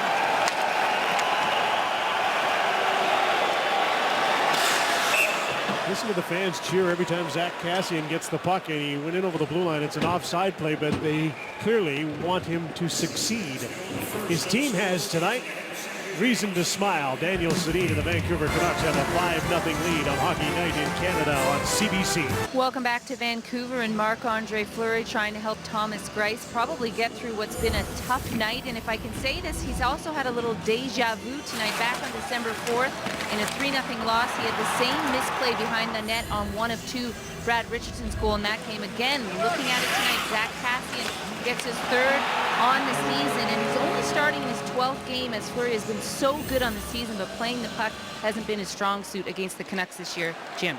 Stopping it hasn't been either tonight, and it's a 5-goal game against Thomas Greiss. That's his worst of the 11 starts. Pretty quiet night for the top guys in Pittsburgh, though. What's interesting, this Pittsburgh team, it's coming into the Western swing. They didn't score in 2 out of 3 games, and then had a couple of shutouts of their own, and now here struggling to put a puck in the back of the net. Before their last 5 games, I think have been shutouts one way or the other. And they haven't scored a goal against the Vancouver Canucks this season. Lyndon Vey into the middle off the skate of Chris Higgins. Vey follows up. Higgins in close quarters. Verbata has come on. He's in the slot. Penguins get the puck.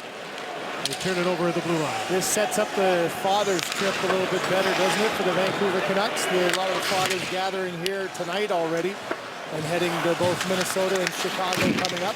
2 big games, Monday and Wednesday for the dads. I think the dads gave a little pep talk. Look, guys, we can't have another 5-1 stinker when we go on the road there. It'll be no fun at all for us. No fun at all. What I like about the Vancouver organization is it's not just the players, dads. It's all the support staff that's on the road and coaches, and that's a nice touch. Here's Chris Kunitz, cross-ice pass. David Perron. In for Crosby, and he lost the handle on the side of the net. That's kind of been Sid's night, hasn't it? A pretty sloppy night for Pittsburgh, and an offside call, and David Perron knocks Burrows down. That'll bring a crowd as Matthias stepped in. They'll all simmer down. Wednesday night, don't miss the dramatic conclusion of the Book of Negroes. That's Wednesday at 9 on CBC. We mentioned earlier the stretch drive here and the winning percentage of the opponents of the Vancouver Canucks. Don't you think, Jim, though, that for Willie Desjardins, really trying to push the buttons to find that consistency and understanding you just cannot go into a tailspin. I mean, you lose 2 and 3 in a row in the West, and you've got yourself a real problem allowing teams to get back in. Manage your losses. You can't have a long losing streak. This is a huge 2 points for Vancouver tonight. LA winning today. Minnesota winning. San Jose's in trouble against Carolina. Patrick Hornqvist with a shot that's blocked. And the Canucks go out on the road where they seem a little more comfortable. There's an example there of San Jose, though. All of a sudden you go on a bit of a spin and lose some tough games, and everybody's catching it. So I think in the East, it's not a question of who's going to be in. It's just what numbers are they going to have next to their team name. Yeah, barring the miraculous, the 8 that are going to make it are in, and behind the play, some more of this. Hornqvist is involved again with Burrows. He's been steamed all through this third period. Malkin was at it with Dan Hamhuis for a moment.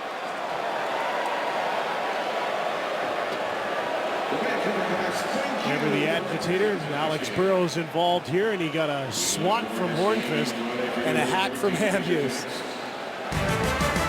Just another night at the office on Hockey Night in Canada. After a terrific night in Calgary, we sort of expected more of the same from Sid tonight, but it's been just the opposite. Well, you saw him there. He was jawing with Lonnie Cameron, who's the linesman, but there's been plenty of, there's the disappointment of the non-call, the frustration of a goal going in, a lot of shaking of the head as opposed to speeding up the ice, getting kicked out at the start of the third period after talking literally the entire time he was on the ice with Brad Meyer. Not a good evening for the game's, one of the game's best players anyway.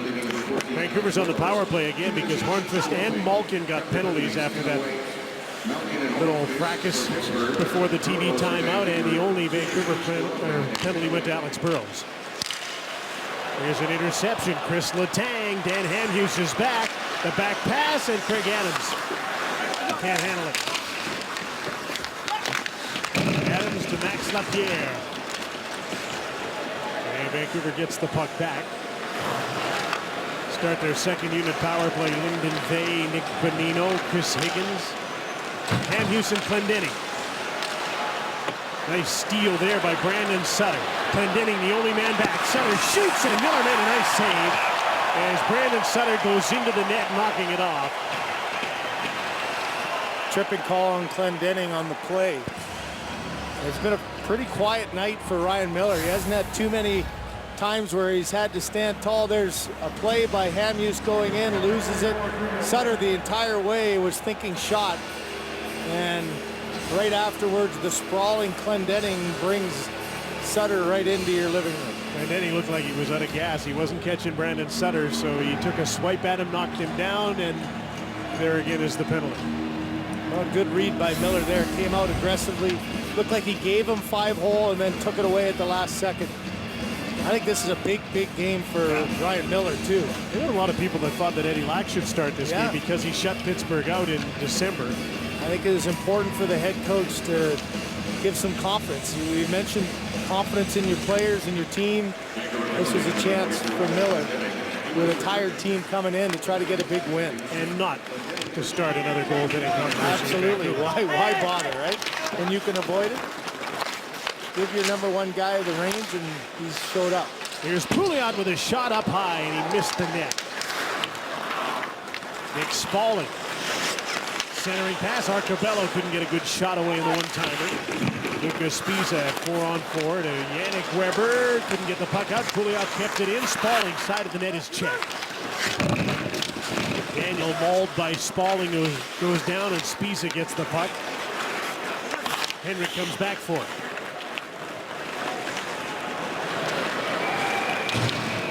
Henrik trying to get by David Perron, couldn't, but he was followed up by Yannick Weber, who has the puck. Dorsett off the boards to Spiza. Derek Dorsett, Bo Horvat out for Vancouver against Sidney Crosby and David Perron. And Sid has the puck. Letang's up ahead of him already on the right side. And a good back check by Derek Dorsett to knock the puck away from Sidney Crosby. And Bo Horvat is back to collecting. Advances the puck and goes after it himself. Boy, Dorsett, how many times have you called his name in this game? He's been all over the ice.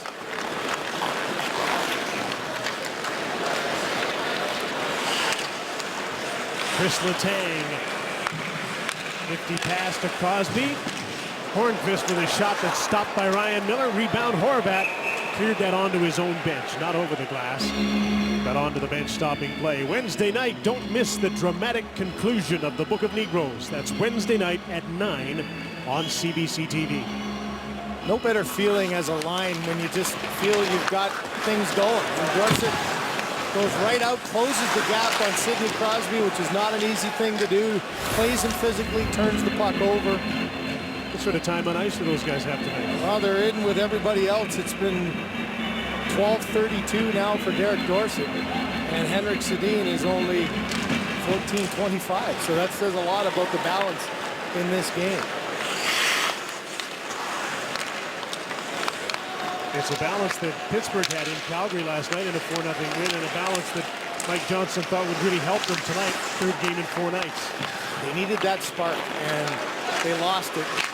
Letang with a shot, Miller with another save on a setup from Malkin. When they lost it on that no goal, it seemed to dip in their spirits there. It got them more agitated than anything else. Ryan Miller, look at the line that he sees right to the puck. A couple of sticks flapping away, but there's David Perron again just on the outside. And no better job on the bench as a backup goaltender than trying to keep guys loose. And I'm not sure if there's a better backup in that regard than Eddie Lack, isn't there?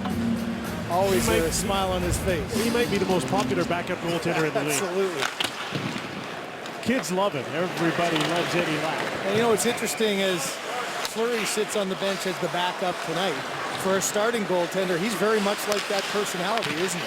He's always in with the guys. He's the guy at the end of warm-up that takes every single shot, and that's why Pittsburgh players really endear themselves to their goaltender, too. Here's Steve Downing. He's got Brandon Sutter with him. There's Dorsett on the back check again.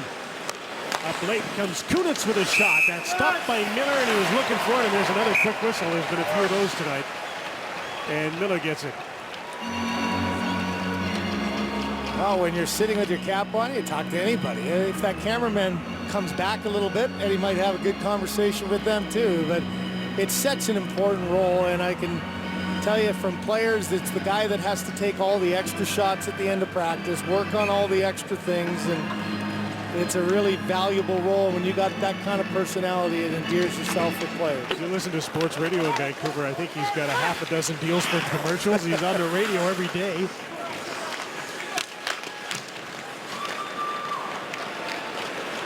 Adam Verbata to Sean Mathias. Hard pass into the middle of the ice. There to take it away, knocking it down was Mark Arcobello. Patrick Hornqvist. Malkin. On the other side, Bortuzzo shoots a nice save and a rebound. Arcobello can't get the shot away. Mathias tied him up. Penalty coming up against Vancouver. The puck is shot wide, and as the Canucks gain possession even for just a second, the play is stopped and Vancouver will be penalized, and an interference call late in the game. It may be too little too late for Pittsburgh, trailing 5-0 on Hockey Night. Another look at the Budweiser Red Light scoreboard. Of real note here for Vancouver fans and in the West Coast. San Jose's come back to tie Carolina 3-3. That was a 3-1 game for Carolina, but a big win for Minnesota and a win for Los Angeles that they desperately needed on their East Coast trip. Yeah, boy, you look at teams like Buffalo trying to play spoiler there. It was Carolina, the same interference call happened right there. Number 6 Weber just goes right out. Hornquist has been in the thick of things, hasn't he, here in the third? Their bodies falling all over the place there. That's sort of Hornquist's game, though, isn't it? Yeah. When he really starts to feel better about himself, he'll score a lot of those scrambles and battles in front of the net. Another injury that deflated what was a really good start for him. He got out of the gate 25 points in his first 22 games, and he's really sputtered since coming back. What do you think for guys like Hornquist and Dan Hamhuis of Vancouver as Pouliot gathers the puck in? Crosby with a hard pass. Quickly back to Pouliot. Crosby with Kunitz in front of the net. Cross-ice pass. Here's Chris Letang. The shot. Miller makes the save. And he holds on. And there's Dan Hamhuis battling in front. For guys like Hornquist and Hamhuis, when you miss a lot of time in the middle of the season, it's really hard to get back in shape, isn't it? It's all about skating. And in tonight's game, it's been Ryan Miller. He's been the answer for the Vancouver Canucks defensively. He's been calm in his net. He's fought through traffic. Doesn't seem to be hesitant at all. Was able to handle a few odd man rushes and be calmly making good saves. And this last one, just another good example of a good positional save, and he's on top of the puck. Gets another face-off. Just about a minute and a half to go in the latest Pittsburgh power play. Pouliot gets a look on the power play where he would have played a lot in Portland for Mike Johnston. And that left-handed shot on the right side, he played it in Portland, played it in the World Juniors, and has had a number of times here getting the chance in Pittsburgh. He gets some power play time in Malkin's spot on this power play. Letang with a nice play to hold the puck in. David Perron. Pouliot jumps into the slot. Letang, the option back at the blue line. There's the pass to Pouliot, and he couldn't deal with it. Kunitz caught him by surprise. He made a good point. It seemed to me, not to put words in the coach's mouth, but Malkin seemed to be the odd man out there, didn't he? He's been a little bit of a frustrated Penguin today. Now he's out there with Hornquist. Malkin missed 5 games, back for 2. Scored in his first one back in Edmonton. But like Crosby, hasn't had a great night tonight. And that one in Edmonton was a bit of a gift, too. Letang with a hard shot off the end of the stick of Miller, and it knocked the stick right out of his hands. He didn't even see it. Hornquist in tight, and he missed the net up high with Miller still down and without his stick. Well, sometimes the goaltender just the right place at the right time. This is a good positional save that gets this crowd receptive to Ryan Miller. Looking through a screen, and he did move his stick, though, in the direction of the puck, and he had no idea where it was afterwards. And then in desperation there was a great chance by Hornquist coming across there. Malkin tried to bat it down, and a good second chance for Hornquist. I think he got a piece of that one, too, as it was going in. Take away the bottom of the net, force him to go up high, and I think you're right, he got a little piece of it. Last 15 seconds of the Pittsburgh power play. Jannik Hansen to the blue line. Martin knocked it down, couldn't control it. Bo Horvat couldn't get away. Max Lapierre. Over from St. Louis for Marcel Gotch. Weber's back on the ice. 5-on-5 here with under 4 minutes to go in the third period. And Yannick Weber's up ice with the puck. He shoots it in to head for the bench on a change. Craig Adams. Adam Clendening is back. Here's Zach Kassian again on a rush. To Lyndon Bay. The pass was in his skates, and Rob Scuderi takes over for Pittsburgh to Robert Bortuzzo. Kassian got a hit at him. They've been at each other all night.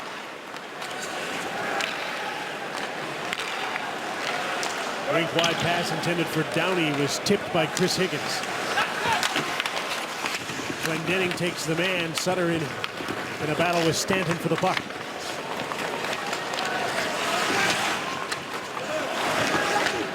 Sutter's cross-ice pass read perfectly and intercepted by Chris Higgins, and Lyndon Bay starts out for Vancouver. Turned back in the neutral zone by Robert Bortuzzo.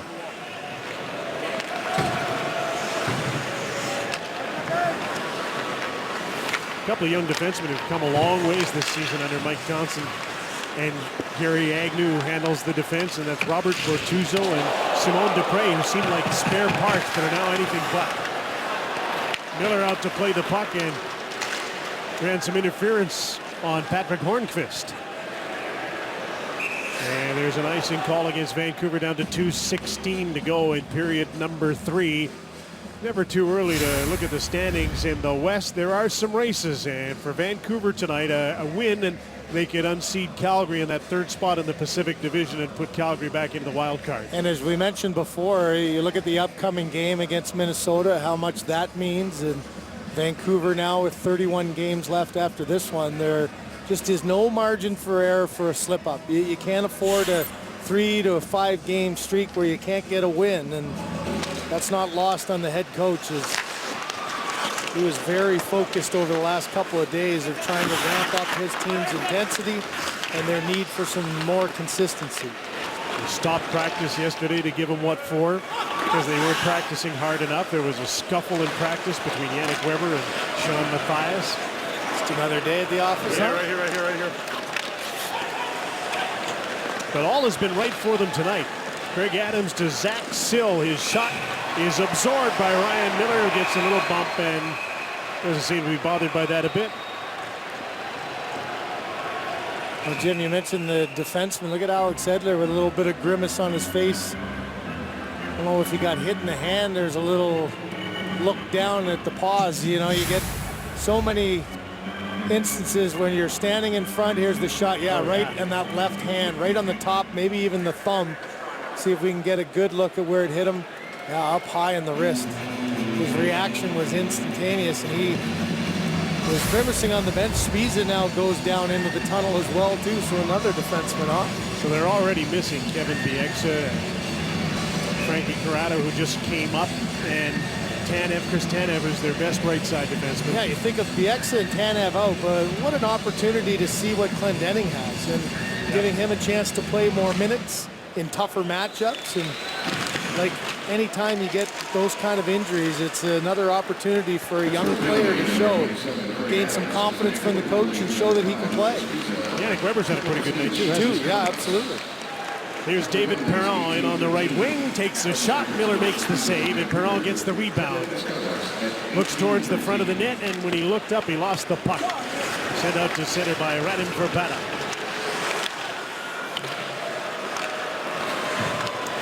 Nick Bonino flips the puck in. Sidney Crosby on the ice. His 4th game in Vancouver in an NHL uniform. He's only got 1 goal. That was in his last game here last season. He has, in his career, owned Ryan Miller, but not tonight. 29 points in 17 games against Miller. Miller out to meet the puck. We're in the last minute of the 3rd period. Crosby and the Penguins will stay here tonight, go home tomorrow, and play on Wednesday against Detroit. In a battle of 2 very good Eastern Conference teams. In some ways, you know, mission accomplished to a degree. They won the first 2 games of the road trip. Looked like they'd had a chance to sweep, but they caught a hungry team coming off a bad game, and you got to credit Vancouver right from the start. They had good energy, they had good emotion, and overall a very good hockey game. So Vancouver will finish this 6-game homestand 3-3. They'd like that to be better and head out on the road to play big road games in Minnesota, Chicago, and then come home to face the Boston Bruins. The rest of the way, they're playing pretty much every second night. Well, for those 2 men, too, it's assessing what you have in your lineup. And said the depth players for the Vancouver Canucks tonight had a very good game. Chris Higgins trying to clear the puck. I almost thought over the last couple of weeks that maybe this team did need a big trade to give them some energy and give them a boost. This next little 5 to 10 game span will prove a lot, won't it? Well, they're going to answer this with as good a game the next one they play. There's Downey with his shot that was blocked by Clendening. From the blue line, Scuderi, a bouncing puck got out, shot back in, and there's a delayed offside call with under 10 seconds to go. The players thought the clock was still going. They were ready to counter down, but we're at 9.7 seconds, and whistles went without the players even hearing it. And the officials are going, wind the clock down. Yeah, exactly. Nobody Because blew the game's whistle. over, that's right. So I don't think I've ever seen this before. the clock stopped. Ryan Miller came out to play the puck. I don't know why he stopped. Its game is over. The officials never blew the whistle. That's the strangest ending I've ever seen. I don't think I've ever seen that before. Not quite as strange as the end of the game last Sunday that we watched, but with another team in blue, but a strange game indeed, and while it deserved to be over. And what it does for Ryan Miller is get him his 35th National Hockey League shutout. A 31-save shutout of Sidney Crosby and the Pittsburgh Penguins. The 6th shutout of the season for Ryan Miller, who gets a hug from everybody's buddy. Disappointing end to a road trip for the Pittsburgh Penguins, but a big night for Vancouver as they head out on the road at 2 big points and a shutout for Ryan Miller. 5-0 over Sidney Crosby and the Pittsburgh Penguins on Hockey Night in Canada on CBC.